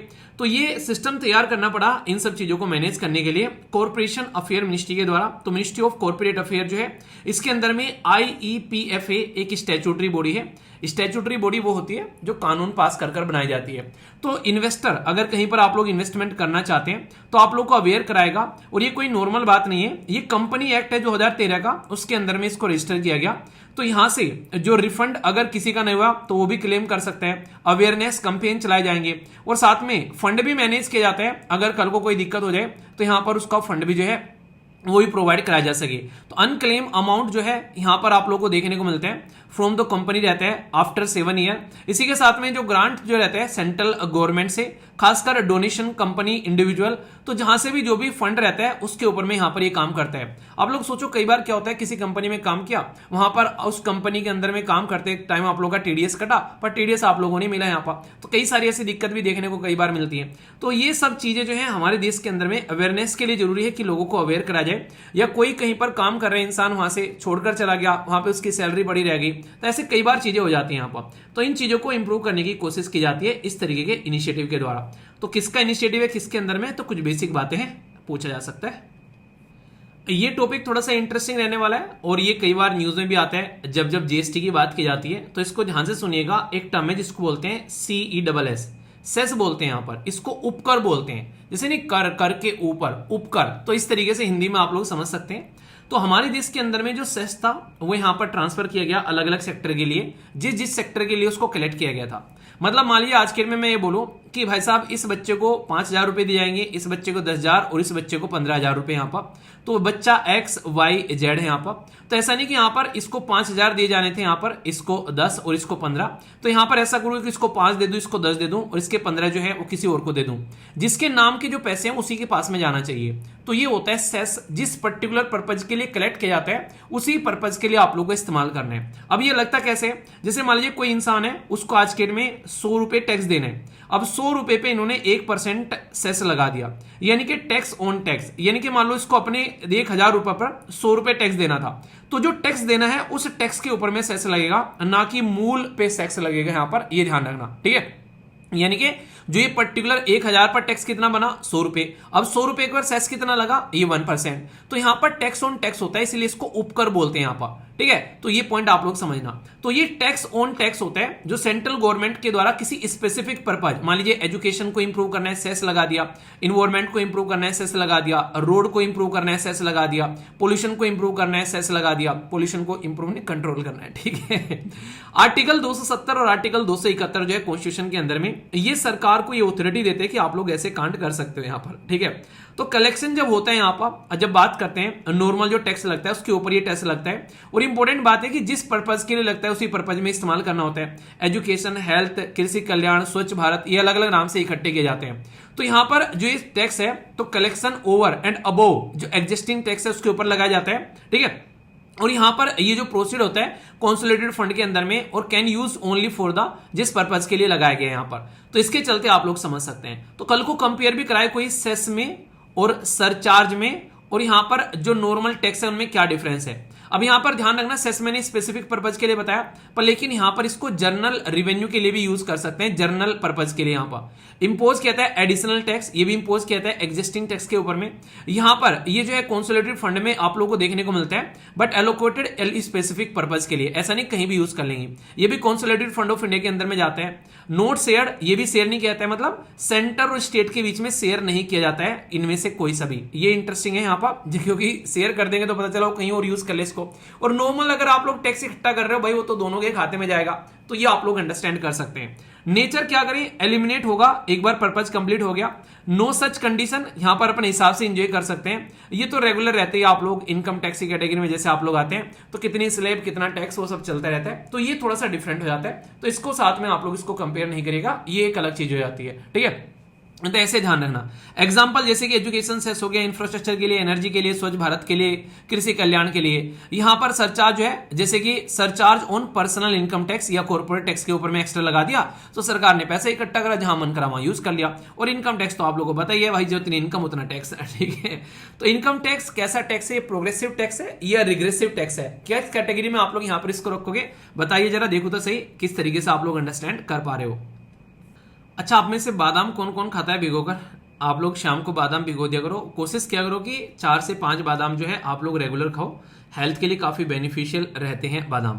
तो यहां पर बादाम को किंग ऑफ नट्स भी बोला जाता है, तो ये चीजें भी आप लोग ध्यान रख सकते हैं। यानी कि एक तरीके जैसे फलों का राजा किसको बोलते हैं ये तो पता ही होगा कि फलों का राजा किसको बोलते हैं। ऐसे यहाँ पर जो नट्स का राजा है, यहाँ पर आप लोग बादाम को बोलते हैं। तो बादाम काफी इंपॉर्टेंट आप लोगों को यहाँ पर देखने को मिलते हैं, खासकर बच्चों के लिए तो काफी इंपॉर्टेंट माना जाता है, और बड़े भी आप लोग अच्छे से अगर हैं तो आप लोग भी बादाम जरूर खाया कीजिए। यहाँ पर बादाम अगर नहीं बियर कर पाते हैं, ज्यादा महंगा लगता है, तो आप लोग यहाँ पर मूंगफली खा सकते हैं, बादाम की जगह मूंगफली गिरी होती है उनको आप लोग ले सकते हैं। सेम ही कैटेगरी में आप लोगों को नॉर्मली देखने को मिल जाते हैं। तो बादाम जो है हमारे देश के अंदर में, कश्मीर के अंदर में बम्पर आलमंड्स की जो है वो क्रॉप देखने को मिली। तो ये काफी लार्ज स्केल पर हमारे देश के अंदर में, इंडिया में कहां कहां उगाए जाते हैं, जम्मू एंड कश्मीर, हिमाचल प्रदेश, उत्तराखंड, यानी कि ठंडे इलाकों में नॉर्मली देखने को मिलते हैं। तो कल को कोई बोले कि भाई यूएसए में बादाम उगाए जाते हैं, तो अगर आप लोग यूएसए की लोकेशन जानते हैं कहां पर है, ये हो गया इक्वेटर, ऊपर ही देखने को मिलती है, हमसे तो ऊपर ही है, तो यहाँ पर ठंडा इलाका है। तो कैलिफोर्निया के आप लोगों ने सुना अमेरिकन बादाम काफी बड़े बड़े साइज के होते हैं, तो कैलिफोर्निया के अंदर में काफी लार्ज स्केल पर बादाम उगाए जाते हैं, ये काफी लार्ज होते हैं। स्पेन, ईरान और इटली के अंदर भी काफी बादाम उगाए जाते हैं, पर लेकिन हम लोग अमेरिकन या कैलिफोर्नियन बादाम जो है काफी लार्ज स्केल पर यूज करते हैं। तो यहाँ पर ये पॉइंट आप लोग समझना कि इसका जो बोटनिकल नेम है, यहाँ पर इसको नॉर्मली पुकारा जाता है यहाँ पर प्रूनस डायलिसिस के नाम से इसको जानते हैं यहाँ पर। और ये जो पर्टिकुलर परिवार से आता है, जैसे ना आप लोग गांव में बोलते हैं कि हम उस परिवार से आते हैं, फलाने ढिमकाने से यहाँ पर, तो इसको यहाँ पर रोसेसी बोलते हैं। तो रोसेसी परिवार है यहाँ पर, और वैसे इसका नाम है यहाँ पर प्रूनस डेलिसिस। ठीक है, तो ये डेलिसिस बोलेंगे बेसिकली। तो ये मिडिल ईस्ट और सेंट्रल एशिया के अंदर में ओरिजिन है इसका, और खासकर मेडिटेरेनियन रीजन में भी इसको ग्रो किया जाता है। इसको उगाने के लिए आप लोग टेम्परेट एरिया की बात कर सकते हैं, क्योंकि इक्वेटर में तो पाया नहीं जाएगा, तो जहां पर थोड़ा सा ठंडा इलाका है वहां पर देखने को मिलेगा। तो इसके चलते आप लोग समझ सकते हैं, क्योंकि चिलिंग आर चाहिए, काफी अच्छी खासी सर्द जो ठंड चाहिए 250 से लेके 400 घंटे की, तो इसलिए जरूरी है यहाँ पर उसी हिसाब से ये उगते हैं। और यहाँ पर जब ये फ्रोस्ट होती है तो ड्यूरिंग फ्लावर इसमें आता है, तो यहाँ पर ये कहीं ना कहीं आप लोग समझ सकते हैं फूल आने के समय का अगर पाला पड़ जाए यहाँ पर, तो किसी फूल को अगर उस पर बर्फ जम जाएगा, पाला पड़ जाएगा, तो वैसा वो बर्बाद हो जाता है। तो इसलिए वहां पर थोड़ा सा नॉर्मल होना चाहिए। ऑप्टिमम टेम्परेचर 15 से लेकर 30 के बीच में होना चाहिए। और ये काफी इजीली हमारे देश के अंदर में, नॉर्थ इंडिया में खासकर अगर आप लोग बात करते हैं, जम्मू एंड कश्मीर या हिमाचल प्रदेश, इनमें अच्छे से आप लोग को देखने को मिल जाता है। आलमंड्स जो है ये काफी लार्ज स्केल पर कई सारी कंट्री एक्सपोर्ट भी करती हैं, तो इसके बारे में थोड़ा सा आप लोग समझिएगा। भारत में अगर कोई पूछे आलमंड्स जो है कहां कहां पर प्रोड्यूस किए जाते हैं, जम्मू, हिमाचल प्रदेश, महाराष्ट्र, कर्नाटका, खासकर इनमें भी देखने को मिल जाते हैं। तो ये कुछ बेसिक नाम है। नॉर्मली अगर आप लोग बात करें तो हमारे नॉर्थ इंडिया में और यहां पर भी आप लोगों को नॉर्मली देखने को मिलते हैं। साथ ही साथ में दुनिया में सबसे ज्यादा लार्ज स्केल पर जो काम करता है इस फील्ड में, तो USA, Spain, Australia, Hong Kong, Germany, Netherland, Italy, तो ये टॉप आप लोग को आलमंड एक्सपोर्ट कंट्री दुनिया में आप लोग को देखने को मिल जाएंगे। तो इनके नाम याद रखिएगा। दुनिया में यूएसए सबसे टॉप पर बैठा है, आसपास भी कोई नहीं है अगर आप लोग डेटा देखोगे। ठीक है, और हमारे देश में आप लोगों को मैंने बता दिया, तो जम्मू एंड कश्मीर जो है लगभग 90% अकेला जम्मू एंड कश्मीर जो है वो प्रोड्यूस करता है। बाकी अलग अलग रीजन से अलग अलग आप देखा नहीं, कई बार आप लोगों को, मुझे तो अभी भी याद है जब पापा आर्मी में थे तो पोस्टिंग थी वहां पर, तो बेसिकली वहां पर ये बादाम और अखरोट काफी लार्ज स्केल पर वहां पर उगाए जाते हैं। तो यहाँ पर ये चीजें आप लोग समझ सकते हैं। तो कल को चलकर अगर कोई आप लोगों से पूछे आलमंड्स के बारे में, तो यहाँ पर ये 2 टाइप के होते हैं, स्वीट एंड बिटर, ठीक है। तो नॉर्मली कई बार ना कड़वे बादाम आप लोगों ने सुना होगा, जिनको हम लोग बोलते हैं देसी बादाम होते हैं यहाँ पर। तो यहाँ पर इसके आप लोग साथ में कनेक्ट करके देख सकते हैं। तो ये देसी बादाम बोल देते हैं, कड़वे बादाम बोल देते हैं। तो ये स्वीट भी होते हैं, और खासकर अमेरिकन बादाम, कागजी बादाम बोलते हैं उनको। तो आप लोगों को थोड़े से एक मीठे टाइप के आप लोगों को देखने को मिल जाते हैं। तो ये पॉइंट आप लोग समझना। कई सारी इनकी वैरायटीज भी होती हैं। अगर कोई आप लोगों से पूछे यहाँ पर, तो ये कुछ वैरायटी के नाम भी लिख दिए यहाँ पर। अगर कोई बोल दे कि ये भाई साहब क्या है, ये कई बार ऐसा करते हैं एग्जाम के अंदर में, 3-4 नाम दे देंगे और बोलेंगे बताओ ये क्या है, ठीक है। तो पता चला कुछ और बता दिया, तो आप लोग थोड़ा सा ध्यान रखना। तो यहाँ पर जैसे मुगदोम, वारिस, साथ ही साथ में सालिमार, इसी के साथ में यहाँ पर प्रियांज, नेक्स्ट यहाँ पर यह है मर्सिड, यहाँ पर ये हो गया नॉन पेरिल। तो ये अलग अलग नाम है यहाँ पर। थोड़ा बहुत हल्का सा एटलीस्ट अंदाजा रखिए, ताकि अगर नाम दे दे तो हाँ पता रहे कि यार बादाम के बारे में बात की जा रही है। ऐसा ना हो कि यार ये तो बादाम पूछ रहा था यार, बता ये क्वेश्चन भी गलत कर दिया वो वाली फीलिंग नहीं आनी चाहिए। तो किंग ऑफ नट्स बादाम, तो जरूर खाया करो, थोड़ा बहुत अपना अच्छा रहेगा हेल्थ के लिए। अब ये काफी इंपॉर्टेंट है, और कई बार यहां से क्वेश्चन भी आप लोगों के एग्जाम में पूछे जा चुके हैं। हमारे देश के अंदर में एक ऑर्गेनाइजेशन है जिसको बोलते हैं सेबी। सेबी की फुल फॉर्म है security and exchange board of India, यानी कि जो हमारे देश के अंदर में स्टॉक मार्केट चलती है उसको संभालने वाली ऑर्गेनाइजेशन है ये। स्टॉक मार्केट क्या है, जैसे आप लोग किसान हो, बहुत सारे किसान इकट्ठे होकर सब्जी मंडी में जाकर अपनी सब्जी बेचते हैं, फिर वहां से पैसा ले लेते हैं। ऐसे ही स्टॉक मार्केट में लोग जो है, खासकर वो कंपनी अपनी स्टॉक बेचती हैं और जनता आकर वहां से स्टॉक खरीदती है यहाँ पर। तो ये कंपनी की सब्जी मंडी बोल दो आप लोग इसको यहाँ पर। अब मान लो यहाँ पर कोई कंपनी है, उसको क्या करना है, अगर उसको अपनी स्टॉक जो है पब्लिक में लाने, तो यहाँ पर कोई कंपनी है XYZ, उसको अगर लिस्टेड करना है, यानी कि अपना नाम दर्ज करना है स्टॉक मार्केट में, तो हम जैसे लोग भी यहाँ से स्टॉक खरीद सकते हैं फिर जाकर। तो उसके लिए कुछ कंडीशंस होती हैं। तो यहाँ पर उन कंडीशंस में अभी चेंज किए जा रहे हैं कि भाई अगर मान लो पहले ये था, अगर कोई इंसान अपनी पूरी कंपनी कंट्रोल में लिए बैठा है, तो पूरे के पूरे 100 के 100% शेयर उसी के पास में है।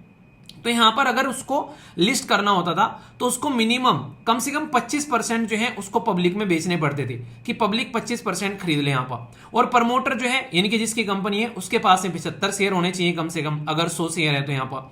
तो ये काम सेबी का रूल पहले करता था। पर लेकिन अभी यहां पर कुछ कंपनी ऐसी हैं, वो चाहती है यार इतना सारा लोगों को दे देना 25%, ये सही नहीं है, क्यों ना कुछ कम देकर ही काम चल जाए। तो यहां पर जो कई सारी कंपनी इसके चक्कर में लिस्टेड नहीं करती हैं, वो चाहती तो है कि मार्केट में यहां पर आकर रजिस्टर करें, पर लेकिन उनको अपनी शेयर होल्डिंग ज्यादा डाइल्यूट न करनी पड़े, यानी कि मैक्सिमम शेयर उन्हीं के पास में रहे, यानी कि 5-10% में अगर डाइल्यूट करके काम चल जाए तो सही है।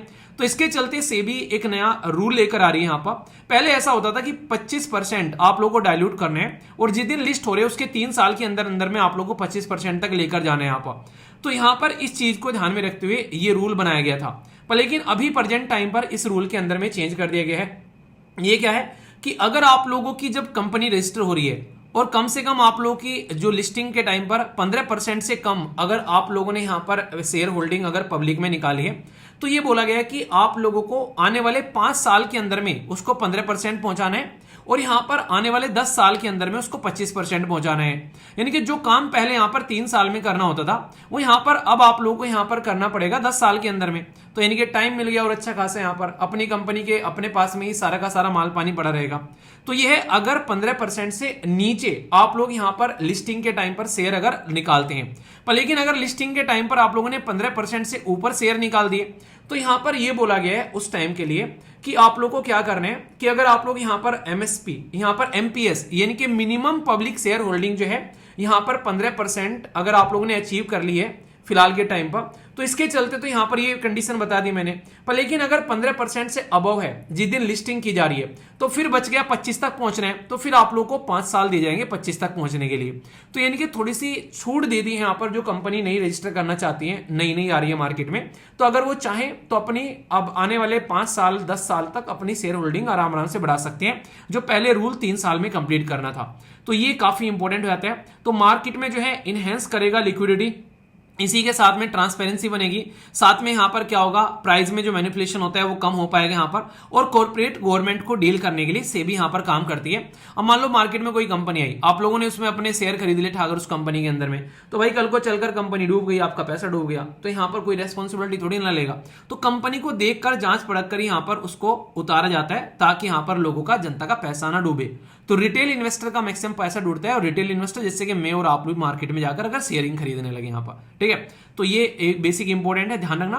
प्रमोटर कंपनी वालों को बोलते हैं नॉर्मली, जो बेसिकली अपने शेयर बेचना चाहता है वो प्रमोटर कहलाता है, और जो आप लोग खरीदते हो मार्केट में जाकर रिटेल इन्वेस्टर कहलाते हो, ठीक है। तो ये पॉइंट आप लोग ध्यान रखना।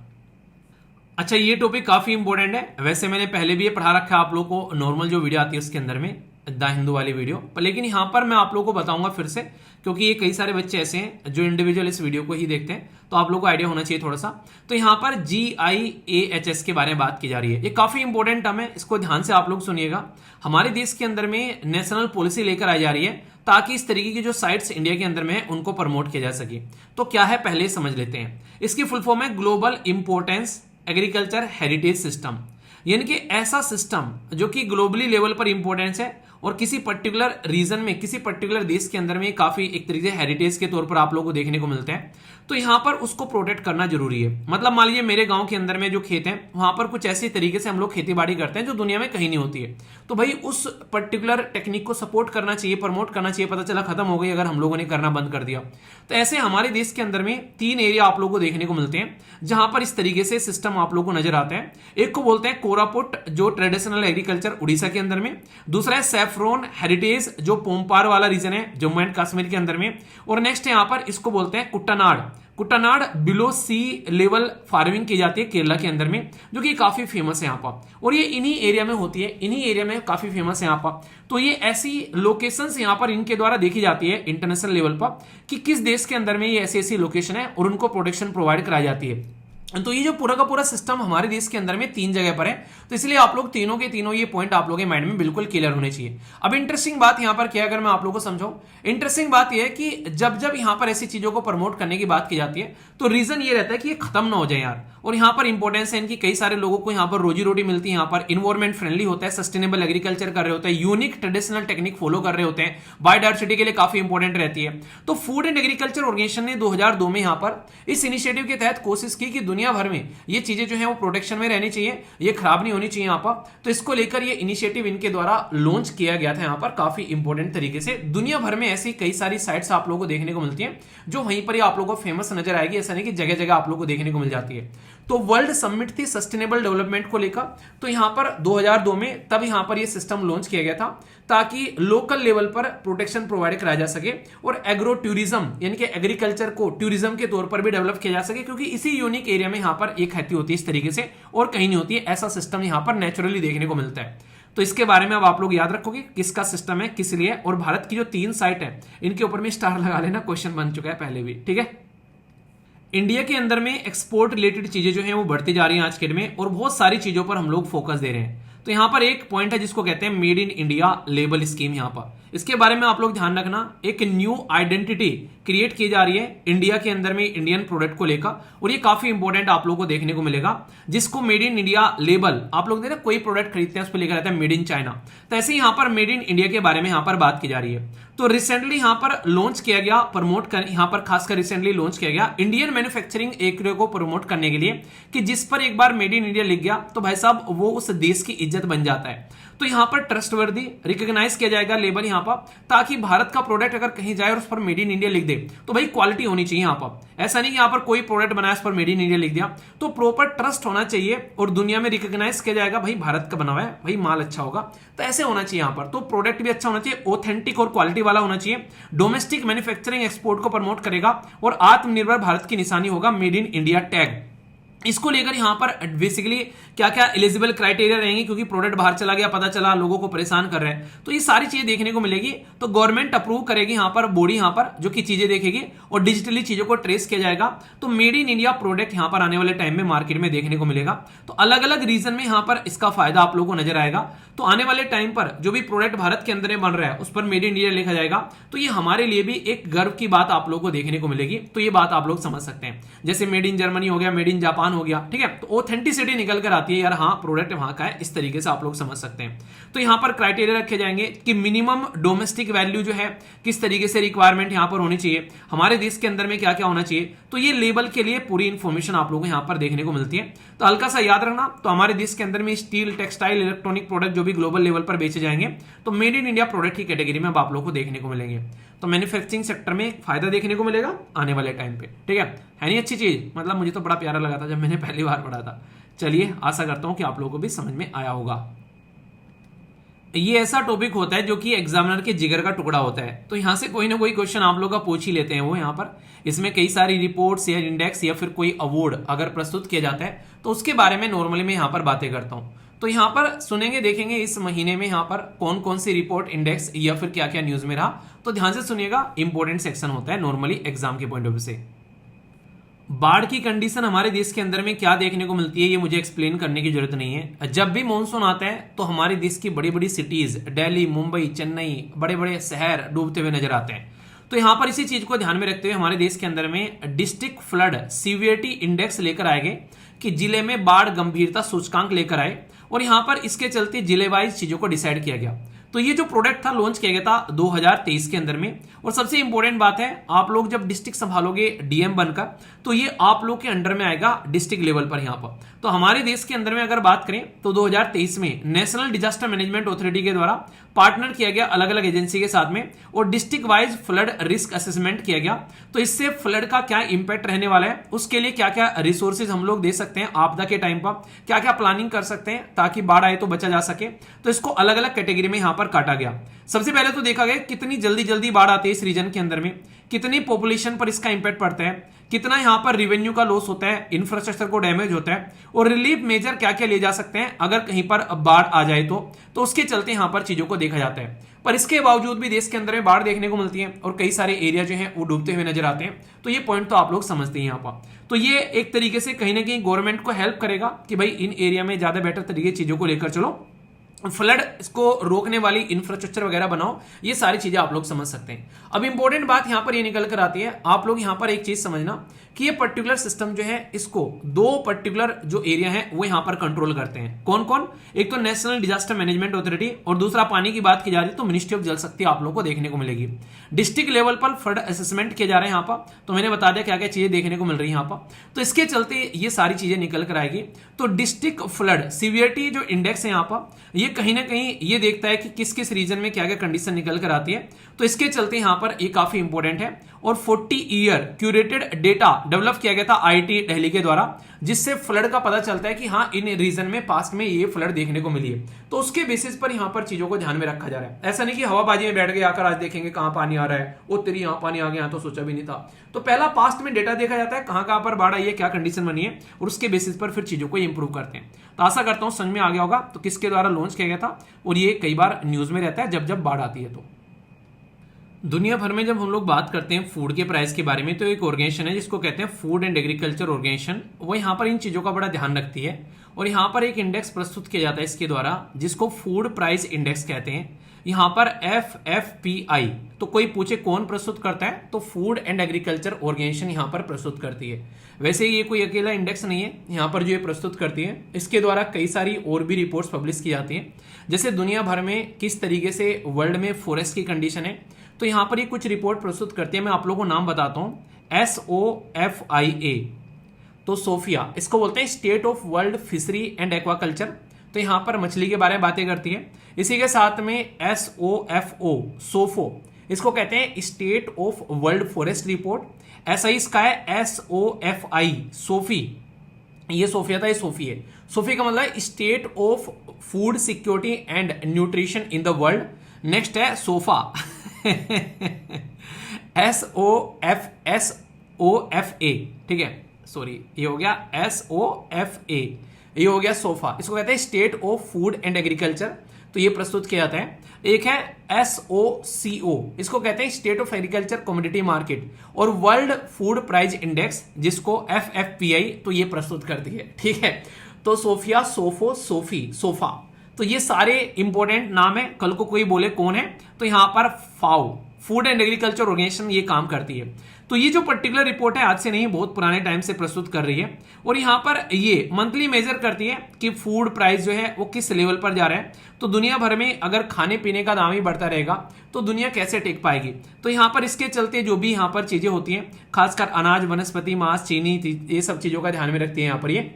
और ये जो पर्टिकुलर ऑर्गेनाइजेशन है फूड एंड एग्रीकल्चर ऑर्गेनाइजेशन, इसका मोटो बड़ा प्यारा लगता है मुझे। ये कहती है लेट देयर बी ब्रेड, यानी कम से कम यार रोटी इंसान के पास में होनी चाहिए। तो यहाँ पर इसके बारे में ये टर्म इस्तेमाल करते हैं यहाँ पर। और इसका एक डे भी हम लोग सेलिब्रेट करते हैं, जिसके चलते दुनिया भर में हम लोग ये सेलिब्रेशन करते हैं, जिसको वर्ल्ड फूड डे बोलते हैं। वो 16 अक्टूबर को सेलिब्रेट किया जाता है। और ये जो पर्टिकुलर डे है ये यहाँ पर इसकी बर्थ एनिवर्सरी है, जो कि हम लोग सेलिब्रेट करते हैं जिस दिन इसको बनाया गया था। तो उसके चलते यहाँ पर ये चीज देखने को मिलती है। तो कुछ बेसिक इन्फॉर्मेशन होगी ऑर्गेनाइजेशन के बारे में भी और इससे रिलेटेड रिपोर्ट के बारे में, और कई सारे मैंने रिपोर्ट और बता दी। तो आगे से ध्यान रखना, जब भी ऑर्गेनाइजेशन आती है तो ये रिपोर्ट में डिस्कस कर देता हूं, ताकि किसी न किसी रीजन की वजह से आप लोग इनको याद रख सको।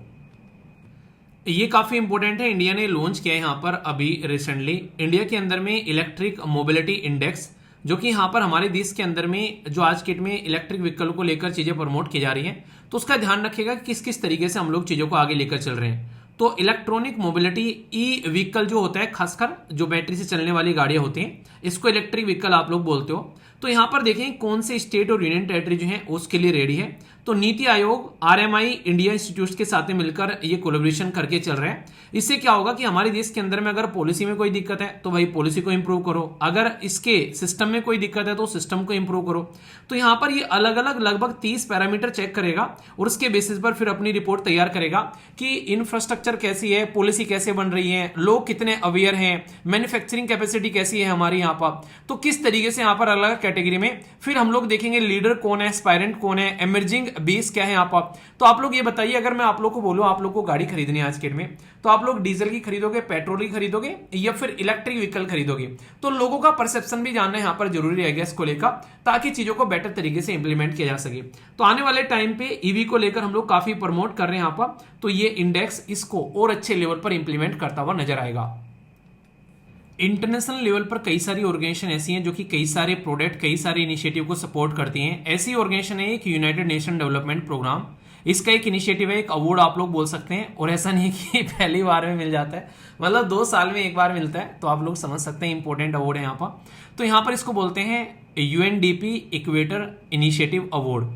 तो ये बीबी फातिमा जो सेल्फ हेल्प ग्रुप है यहाँ पर, ये बेसिकली तीर्था विलेज का, तो यहाँ पर इसको ये मिला। तो हमारे देश के अंदर में अगर कोई ऐसा अवार्ड मिल जाए तो ये आप लोगों से क्वेश्चन पूछा जा सकता है, और वो भी सेल्फ हेल्प ग्रुप जिसमें कई सारी महिलाएं मिलकर काम करती हैं। तो ये आप लोगों को देखने को मिला, इसके लिए ये अवार्ड यहाँ पर दिया गया। ये रेफर किया जाता है Nobel prize for biodiversity conservation, यानी कि बायोडायवर्सिटी यानी कि जैव विविधता को यहाँ पर प्रमोट करने वाला ये अवार्ड आप लोग बोल सकते हैं, जो कि इंडिजिनस कम्युनिटी को दिया जाता है उस लोकल एरिया में अगर कोई कंजर्वेशन का काम करती है यहाँ पर ये। तो यहाँ पर इनको ये अवार्ड यहाँ पर दिया गया।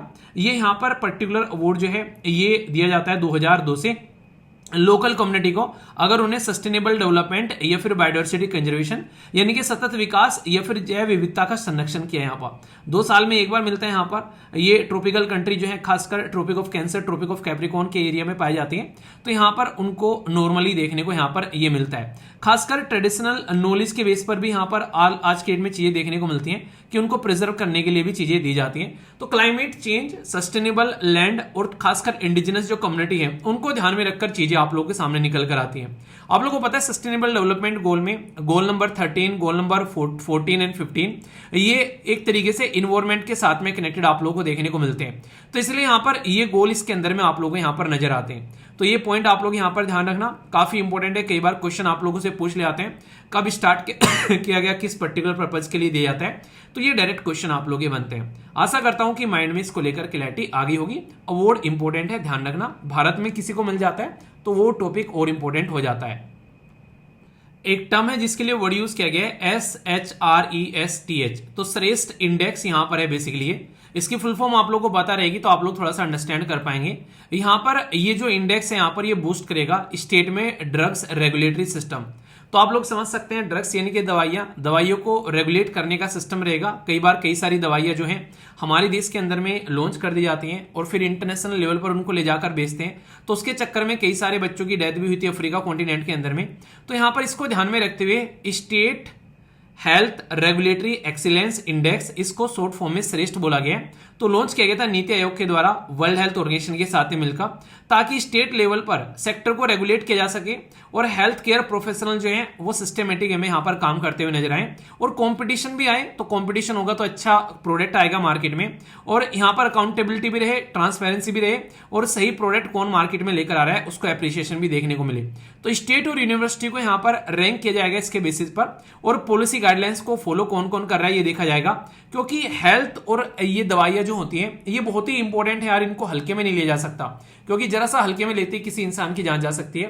तो इसके चलते ये काफी इंपॉर्टेंट यहां पर होने वाला है, ठीक है। तो नीति आयोग भी मिलकर काम कर रहा है और साथ में वर्ल्ड हेल्थ ऑर्गेनाइजेशन भी यहां पर, ताकि चीजों को इंप्रूव किया जा सके। और वर्ल्ड हेल्थ ऑर्गेनाइजेशन के बारे में आप लोगों में पहले भी कई बार डिस्कस कर चुका हूं। इसका हेडक्वार्टर जो है वो कहां पर है आप लोग बताइए, और इसका क्या ऑफिस भारत के अंदर भी है, यस या फिर नो। अलग अलग रीजन में कई सारे अवार्ड हमारे देश के अंदर में दिए जाते हैं, जैसे आप लोग भारत रत्न के बारे में बात करते हैं, पद्म श्री, पद्म विभूषण, ऐसे आप लोग मिलिट्री में गैलेंट्री अवार्ड के बारे में बात करते हैं, वीर चक्र जो दिए जाते हैं। ऐसे ही हमारे देश के अंदर में नेशनल गोपाल रत्न अवार्ड दिया जाता है। ये यहां पर ये जो अवार्ड है इसको देखोगे तो राष्ट्रीय जो गोपाल रत्न अवार्ड बोलेंगे इसको, तो ये हाईएस्ट नेशनल अवार्ड है हमारे देश के अंदर में, जो जानवरों और डेयरी सेक्टर के लिए दिया जाता है। और ये डिपार्टमेंट ऑफ एनिमल हस्बेंड्री के द्वारा यहां पर मिनिस्ट्री ऑफ फिशरी और एनिमल हस्बेंड्री के अंदर में आप लोग को देखने को मिलता है। हमारे देश के अंदर में जो इंस्टीट्यूशन है या फिर कोई अकेला है, यानी कि तो इंडिविजुअल हो अकेला, या इंस्टीट्यूशन यानी कि कोई भी यहाँ पर बड़ा कोई ऐसा नहीं जैसे कि आप लोग बोलते संस्थान हो यहाँ पर, तो उनका डेयरी सेक्टर में या फिर यहाँ पर जो कैटल्स है यहाँ पर उनके लिए क्या योगदान रहा है, तो यहाँ पर उसके लिए अवार्ड दिए जाते हैं। तो हमारे देश के अंदर में आप लोग को पता है जैसे गाय बोलते हैं, अमेरिकन गाय है, देसी गाय है, तो ऐसे यहाँ पर जो इंडिजिनस ब्रीड होती है उसको कितना कंजर्वेशन हम लोग कर पा रहे हैं, मिल्क प्रोडक्शन या प्रोडक्टिविटी को क्या हम लोग इंप्रूव कर पाए, साइंटिफिकली कैटल या बफेलो को क्या हम लोग अच्छे से मैनेज कर पा रहे हैं। तो उसके लिए best dairy farmer, best artificial insemination technique, जब गायें या फिर भैंस जो होती है गांव के अंदर में यहां पर उनको प्रेग्नेंट करना होता है तो आर्टिफिशियल इंसेमिनेशन टेक्निक का इस्तेमाल किया जाता है। तो यहां पर क्या कितने बेटर तरीके से देखने को मिलता है। और साथ ही साथ में बेस्ट डेयरी कॉर्पोरेशन और मिल्क प्रोड्यूस कंपनी भी मिलकर यहां पर काम करती है। दुग्ध उत्पादन के मामले में one of the best country है भारत आज के डेट में। अगर आप लोग देखोगे तो उसको और ज्यादा अप्रिशिएट और प्रमोट करने के लिए अवार्ड आप लोग के सामने यहां पर निकल कर आता है। तो काफी इंपॉर्टेंट अवार्ड है हमारे देश के अंदर में 2011 में लॉन्च किया गया था, ताकि डेयरी सेक्टर को और अच्छे से प्रमोट किया जा सके, क्योंकि दूध जो है वो आज के डेट में अगर आप लोग देखोगे उससे कई सारे प्रोडक्ट भी बनाए जाते हैं। तो इसलिए यहां पर इस चीज को और ज्यादा अच्छे से प्रमोट करने की कोशिश की जाती है सरकार के द्वारा। और हमारे देश के अंदर में अगर आप लोग बात करते हैं काफी लार्ज स्केल पर अलग अलग जीव जंतु पाए जाते हैं, तो यहां पर उनकी हेल्थ का भी ध्यान रखना हमारी रेस्पॉन्सिबिलिटी है। तो कुछ बेसिक बातें इसके बारे में आप लोग समझ सकते हैं, ठीक है। तो कोई भी डाउट इसको लेकर आप लोगों के मन में नहीं होना चाहिए, अवार्ड पूछ जाए तो ये कुछ बेसिक इंपॉर्टेंट पॉइंट है, इसका हल्का सा ध्यान रखिएगा। और गांव से आते हैं तो आप लोगों को पता भी होना चाहिए हमारे देश के अंदर में खासकर गांव वाले एरिया में, तो यहां पर आप लोगों से कई बार इंटरव्यू भी क्वेश्चन पूछ ले जाते हैं इस तरीके के जब आप लोग गांव से आते हो। नेक्स्ट यहां पर है नेशनल यूथ अवार्ड। यूथ यानी कि जो यंग युवा है उनको प्रमोट करने के लिए यूथ मिनिस्ट्री है हमारे देश के अंदर में, जो कि स्पोर्ट्स के फील्ड में काम करती है, ministry of youth and sport affair. तो ये पर्टिकुलर मिनिस्ट्री 15 से लेकर 29 साल के जो यहाँ पर यंग जवान है उनको एक कंट्रीब्यूशन जो रहता है उनका खासकर देश को आगे बढ़ाने में और सर्विस प्रोवाइड कराने में, तो ये हेल्थ के फील्ड में literacy, environment, women empowerment, national integration या फिर कोई कम्युनिटी सर्विस अगर प्रोवाइड करवाते हैं और जिसका इंपैक्ट देखने को मिलता है समाज के अंदर में, तो उनको 50,000 रुपए कैश इंडिविजुअल को, ये कोई ऑर्गेनाइजेशन काम करती है तो 2 लाख रुपए यहां पर उनको प्रोवाइड कराए जाते हैं कैश। तो ये मेडल और एक सर्टिफिकेट भी देखने को मिलता है चीजों को प्रमोट करने के लिए। तो इसके बारे में आप लोग याद रख सकते हैं, यहाँ पर ये कुछ अवार्ड है हमारे देश के अंदर में जो यूथ को भी दिए जाते हैं, तो ये भी एक हल्का सा याद रख सकते हैं, ठीक है। एक अवार्ड है नेशनल टीचर्स जो अवार्ड दिए जाते हैं यहाँ पर, तो इसको national award to the teachers बोलते हैं। यहाँ पर हमारे देश के अंदर में ये अवार्ड 1958 में आया था, जो अगर कोई टीचर अच्छा काम कर रहे हैं अलग अलग फील्ड में तो उनको ये अवार्ड दिया जाता है कि किस तरह का कंट्रीब्यूशन है टीचिंग के फील्ड में, एजुकेशन या नेशनल बिल्डिंग में। तो प्राइमरी, सेकेंडरी और हायर सेकेंडरी जो खासकर गवर्नमेंट टीचर है यहाँ पर उनका क्या इनोवेटिव मेथड है स्टूडेंट के साथ में एंगेज करने का, और क्या वो स्टूडेंट के साथ साथ में समाज पर भी पॉजिटिव इंपैक्ट डाल रहे हैं, तो इसको देखा जाता है। तो मेडिकल सर्टिफिकेट वगैरह दिया जाता है। और साथ ही साथ में आप लोगों को पता है हमारे देश के अंदर में 5 सितंबर टीचर्स डे के रूप में सेलिब्रेट किया जाता है। तो कौन सी पर्सनैलिटी से रिलेटेड है ये आप लोगों को बताना है। तो क्वालिटी एजुकेशन देश के अंदर में होनी चाहिए, इन चीजों को प्रमोट किया जाता है। तो डॉक्टर सर्वपल्ली राधाकृष्णन जी के बारे में आप लोग जरूर याद रखिएगा, ये काफी इंपॉर्टेंट पर्सनैलिटी थे। भारत के अगर बात करें तो काफी इंपॉर्टेंट क्वेश्चन आप लोगों से नॉर्मली पूछे जा सकते हैं। तो हमारे देश के ये प्रेसिडेंट भी रहे और वाइस प्रेसिडेंट भी रहे, तो इसी के साथ में ये टीचर भी रहे, तो हमेशा अपने आप को एज ए टीचर के तौर पर ये दिखाते थे। ठीक है, तो इनके बारे में आप लोग ये ध्यान रख सकते हैं। तो ये कुछ इंपॉर्टेंट क्वेश्चन आप लोगों से पूछे जा सकते हैं। आशा करता हूं कि माइंड में क्लैरिटी आ गई होगी, कोई भी डाउट नहीं होना चाहिए टॉपिक को लेकर। ओके, किसको लगता है कि हेल्थ सच्ची में वेल्थ होती है यहाँ पर? क्योंकि यहाँ पर बहुत ही इंपॉर्टेंट मैं पॉइंट डिस्कस करने वाला हूँ, जिसमें आप लोगों से यहाँ पर डिजीज के बारे में बात करेंगे। कई सारी डिजीज न्यूज में रहती हैं आज की डेट में और एग्जाम के लिए काफी इंपॉर्टेंट रहती हैं। तो ध्यान से सुनिएगा, इस टॉपिक को बहुत बड़ा रोल प्ले करता है एग्जाम के अंदर में। कोई बीमारी दुनिया में अगर फैल रही है और वो भारत में भी उसके केस आप लोगों को देखने को मिले, तो ये इंपॉर्टेंट एग्जाम के लिए डिजीज हो जाती है आप लोगों के लिए। यहाँ पर बात करूंगा ASF के बारे में। शॉर्ट फॉर्म में ASF बोलते हैं, वैसे इसको अफ्रीकन स्वाइन फीवर बोलते हैं। स्वाइन मतलब सुअर से फैलने वाली बीमारी। तो यहाँ पर स्वाइन फ्लू का नाम आप लोगों ने पास्ट में सुना होगा, पर लेकिन ये जो बीमारी है इसमें आप लोगों को एक डिफरेंस देखने को मिलेगा। ये बीमारी जानवरों से जानवरों में फैलती है, जानवरों से इंसानों में नहीं फैलती है। तो इसलिए ये जूनोटिक बीमारी नहीं है। यानी कि जूनोटिक बीमारी वो होती है जो यहाँ पर जानवरों से इंसानों में फैल जाती है। पर लेकिन अगर कोई ऐसा इंसान भी है जो कि यहाँ पर सुअर को मारने काटने का काम करता है, ये बीमारी उसमें भी नहीं फैलेगी। ये नॉर्मली एक सुअर से दूसरे सुअर में आप लोग को फैलती हुई नजर आती है। तो ये इसका पैटर्न नोटिस किया गया है, यानी कि अगर एक सुअर को हो जाए तो दूसरे को होगी, तीसरे को होगी। तो ये ऐसे कैसे बीमारी फैलती है? तो अगर सुअर जो है वो एक दूसरे के कॉन्टेक्ट में आते हैं यहाँ पर, तो उससे भी यहाँ पर ये इन्फेक्टेड होती नजर आती है। और साथ ही साथ में यहाँ पर जैसे कुछ खाना खा रहे हैं, इसी के साथ में यहाँ पर एक सॉफ्ट टिक बोलते हैं इसको, ये इस तरह का छोटा सा कीड़ा है।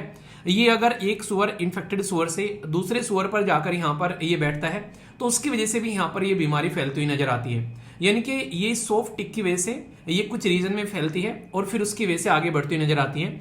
अगर यहाँ पर ये जो पर्टिकुलर खाना एक सुअर खा रहा है और वो इन्फेक्टेड है, पानी उसने पिया वो इन्फेक्टेड है, या फिर कोई भी ऐसा सिस्टम उपकरण उसने इस्तेमाल किया जो कि इन्फेक्टेड है और वो दूसरे पिक के कांटेक्ट में आएगा, तो यहाँ पर उसको ये बीमारी फैलती हुई नजर आएगी।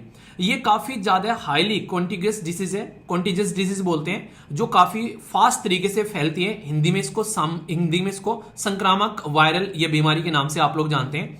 और ये यहाँ पर अफ्रीकन स्वाइन फीवर वायरस, जिसको ASFV आप लोग बोलते हैं, ये DNA वायरस है जो कि एक परिवार से आता है। हालांकि ये परिवार के जो नाम है इनको आप लोग इग्नोर कर सकते हैं क्योंकि बहुत सारे हो जाते हैं, याद नहीं रहते, पर फिर भी नोट्स में आप लोगों को प्रोवाइड कराए जाते हैं। तो इसको यहाँ पर एस्फेरेविडे परिवार की से निकल कर आती है। पर ये जरूर ध्यान रखना कि ये जूनोटिक बीमारी है कि नहीं है, क्योंकि इंसानों के बारे में बात करते हैं। ये इतनी खतरनाक बीमारी है कि मोर्टेलिटी रेट जो है वो 100% है। हाई फीवर, इसी के साथ में जो है भूख न लगना, स्किन पर रेडिशनेस हो जाना, यहाँ पर ब्लीडिंग होना, ये सिम्टम्स आप लोगों को पिग्स के अंदर में देखने को मिलेंगे। और पिग्स की जान जो है वो नहीं बच पाएगी, उसकी जान चली जाती है। यानी कि अगर किसी सुअर को ये बीमारी हो जाए तो फिर उसके चांस काफी कम है, ना के बराबर है कि उस सुअर की जान जो है वो आप लोग को बचती हुई नजर आएगी। तो ये पॉइंट आप लोग यहां पर ध्यान रखना। तो कल को आप लोगों से डायरेक्ट कोई क्वेश्चन पूछे ASF क्या है, हमारे देश के अंदर में देखने को मिली, ये अफ्रीकन स्वाइन फीवर वायरस के नाम से आप लोग यहां पर इसको बोल सकते हैं। इसकी वजह से फैलती है और ये कैसी बीमारी है? जूनोटिक बीमारी ये नहीं है। अफ्रीका कॉन्टिनेंट से ये बीमारी जो है हमारे देश के अंदर में देखने को मिल रही है, तो इसलिए क्वेश्चन बनने के चांसेस हो सकते हैं एग्जाम के अंदर में। ठीक है, ये काफी इंटरेस्टिंग है। अगर कोई महिला है और महिला ने अपने ऑर्गन डोनेट किए हैं और खासकर महिला के आसपास वाले किसी इंसान की जान चली जाती है, तो यहां पर प्रेफरेंस उसको मिलेगा यहां पर ऑर्गन डोनेशन के अंदर में। हमारे देश के अंदर में एक बड़ी समस्या है कि ऑर्गन डोनेशन, अंगदान में महिलाएं काफी लार्ज स्केल पर पार्टिसिपेट करती हैं, पर लेकिन जब ऑर्गन लेने की बात आती है तो पुरुषों को ज्यादा ऑर्गन दिए जाते हैं। आप लोगों ने एनिमल मूवी देखी है, जो बेसिकली मूवी थी रणबीर कपूर की, तो उस मूवी के अंदर में उसके हार्ट में बेसिकली गोली वगैरह लग जाती है, तो हार्ट ट्रांसप्लांट होना होता है यहाँ पर। तो आप लोगों को देखने को मिलता है कि हमारे देश के अंदर में अगर किसी मेल के बारे में बात करें तो उसको तो इजीली ऑर्गन मिल जाते हैं, पर कई बार फीमेल को ऑर्गन नहीं मिलते हैं। तो इसी चीज को ध्यान में रखते हुए फीमेल को प्रेफरेंस देने की बात यहां पर की जा रही है। तो गवर्नमेंट इसी के बारे में बातें कर रही है और हमारे देश के अंदर में ये काम करती है नेटो नहीं, नॉर्थ अटलांटिक ट्रीटी ऑर्गेनाइजेशन बोलते हैं उसको, वो एक मिलिट्री ऑर्गेनाइजेशन है। पर ये है नोटो, जिसको national organ and tissue transplant organisation बोलते हैं। हमारे देश के अंदर में ये ministry of health and family welfare के अंडर में आती है और इसको एक डिपार्टमेंट कंट्रोल करता है जिसको DGHS बोलते हैं, यानी कि directorate general of the health service. तो ये 2014 में क्रिएट की गई। यहाँ पर काफी इंपॉर्टेंट बॉडी है, ऑर्गन और टिश्यू डोनेशन की फील्ड में यहाँ पर काम करती हुई नजर आती है। अगर कोई इंसान ऑर्गन डोनेट कर रहा है तो यहाँ पर उसके लिए क्या कानून बनाने हैं, किस तरीके से उसको ट्रांसप्लांट करना है, वो सारे रूल एंड रेगुलेशन यहाँ पर इसके द्वारा बनाए जाते हैं। साथ ही साथ में ये स्टेट के अंदर में जो ऑर्गेनाइजेशन होती है जिसको सोटो बोलते हैं और रीजनल ऑर्गेनाइजेशन जिसको रोटो बोलते हैं, देखो नोटो सोटो रोटो तो यहाँ पर ये इनके साथ में मिलकर काम करती नजर आती है। इसमें हॉस्पिटल, मेडिकल कॉलेज, NGO या अलग अलग जो भी यहाँ पर इस फील्ड के कनेक्टेड लोग हैं वो काम करते हैं। किडनी, हार्ट, लीवर या फिर दूसरे जो भी ऑर्गन्स होते हैं या टिश्यूज होते हैं, जैसे कि बोन हो गया, कोरोना हो गया, स्किन हो गया या हार्ट के वॉल हो गए, इनको भी यहाँ पर ट्रांसप्लांट कराने का काम इनके द्वारा किया जाता है। तो ये ऑर्गेनाइजेशन आप लोग जरूर याद रखिएगा। इसके ऊपर में पहले भी यहाँ पर न्यूज आ चुकी है और ये कई बार न्यूज में रहती है, क्योंकि जब ऑर्गन की बात करते हैं तो ऑर्गन डोनेशन के अवेयरनेस फैलाने के बारे में बात की जाती है हमारे देश के अंदर में, जो कि काफी कम देखने को मिलता है। तो इसलिए भी यहाँ पर ये न्यूज में रहती है कि कैसे ये एक चैलेंज है कि पब्लिक को ये कंसीडर करवाया जाए कि भाई ऑर्गन डोनेट कर दो, क्योंकि हमारे देश के अंदर में हर साल लाखों लोग जो है रोड एक्सीडेंट में मारे जाते हैं। तो अगर वो भी ऑर्गन डोनेट कर दें तो बहुत सारे लोगों को कई सारे ऑर्गन मिल जाएं और उनकी जान बच जाए। तो ये अवेयरनेस का पॉइंट भी आप लोग को देखने को मिलते हैं। अच्छा, सबसे ज्यादा ऑर्गन डोनेशन हमारे देश के अंदर में कौन से स्टेट से आते हैं, क्या आप लोग कमेंट बॉक्स में बता सकते हैं? और दुनिया में सबसे ज्यादा ऑर्गन डोनेट करने वाली कंट्री कौन सी है? ये कुछ क्वेश्चन है, इनका आंसर जरूर दीजिएगा, देखता हूं कौन गेस कर पाता है। देखो वैसे ज्यादा इंपॉर्टेंट तो नहीं, पर थोड़ा सा आइडिया रख लेना, कई बार उल्टे सीधे क्वेश्चन भी पूछ ले आते हैं। ज्यादा डॉक्टर की कैटेगरी में नहीं घुसेंगे हम लोग, यहाँ पर ऊपर ऊपर से थोड़ा सा देखेंगे एटलीस्ट है क्या और कहां पर है, तो इतना एटलीस्ट आप लोगों को पता होना चाहिए। तो अभी यहाँ पर कीनिया एक कंट्री है अफ्रीका के अंदर में। जब अफ्रीका कॉन्टिनेंट के अंदर में जाते हैं तो कीनिया, क्या आप लोग मैप में देख पा रहे हैं कहां पर लोकेटेड है? अगर नहीं देख पा रहे हैं तो आप लोग थोड़ा सा ध्यान रखिए। यहां से ये हो गया हमारा प्यारा भारत, यहां से आप लोग को देखने को मिलेगा ये हो गया कीनिया। तो ये पर्टिकुलर लोकेशन जो है कीनिया की, इस पर्टिकुलर लोकेशन पर ये एक बीमारी है जिसके बारे में बात करने वाला हूं। इसको नॉर्मली स्लीपिंग सिकनेस बोलते हैं। यहाँ पर अगर बात करें स्लीपिंग सिकनेस बोलते हैं। और कीनिया 10वां अफ्रीकन नेशन बन चुका है जो इसको एलिमिनेट कर चुके हैं, यानी कि खत्म कर चुके हैं। तो यहां पर नॉर्मली इसका एक और नाम आप लोगों को देखने को मिलता है जिसको ह्यूमन अफ्रीकन टैपोनोसोमियासिस के नाम से भी जानते हैं। स्लीपिंग सिकनेस बोल दें या फिर ये बोल दें, एक ही बात है। और यहां पर ये फैलता है किसकी वजह से? इसको टैपोसोमो, तो जो यहां पर बेसिकली ट्रेपोनोसोमा जो बेसिकली ब्रूसी है उसकी वजह से ट्रांसमिट होता है और अफ्रीका के सब अफ्रीकन रीजन में काफी लार्ज स्केल पर पाया जाता है, जो सहारन वाला रीजन है। WHO ने टारगेट लगाया कि यार इसको खत्म करना है। ये यहाँ पर जो टेस्टिफ्लाई है उसकी वजह से यहाँ पर ये देखने को मिलता है, ये फैलता हुआ नजर आता है। तो टेस्टिस जो मक्खी आप लोग बोल सकते हैं हिंदी में, जिसकी वजह से फैलता है, ये कुछ इस तरीके की मक्खी आप लोग को देखने को मिलती है यहाँ पर। तो इसकी वजह से यहाँ पर ये फैलता हुआ नजर आता है। तो जो देश यहाँ पर अभी इसके ऊपर में काम कर रहे हैं तो ये अच्छी बात है। यहाँ पर इसको दो नाम से और पुकारा जाता है वैसे, एक को बोलते हैं यहाँ पर TB गैमेनिसिस और दूसरे को यहाँ पर TB रोडेंसिस। तो ये नाम याद रखने की जरूरत नहीं है, पर थोड़ा सा ध्यान रखना ये क्रोनिक है, जो कि यहाँ पर लंबे समय तक जो है एक तरीके से केसेस आप लोगों को देखने को मिल रहे हैं यहाँ पर। और ये है तीर जो अभी एक्यूट लेवल पर आप लोगों को नजर आते हैं।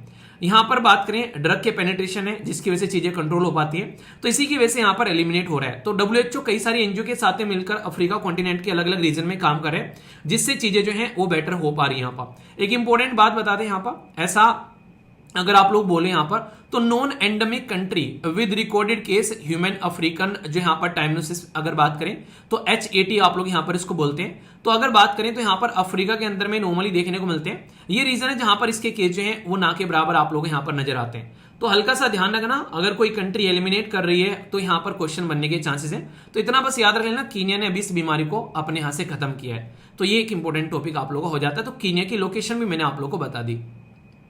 और वैसे अगर बात करें यहाँ पर एक जो आप लोगों को यहाँ पर 2025 में एक कंट्री यहाँ पर देखने को मिली जिसका नाम है गुनिया, इसने भी यहाँ पर 2025 में इसको एलिमिनेट किया था। बाकी चैड ने 2024 में, घाना ने 2023 में, युगांडा 2022 में, इक्वेटोरियल गुना 2022 में, बेनिन 2021, तो यहाँ पर कोस्ट डी आइवरी 2021 और टोंगो 2020।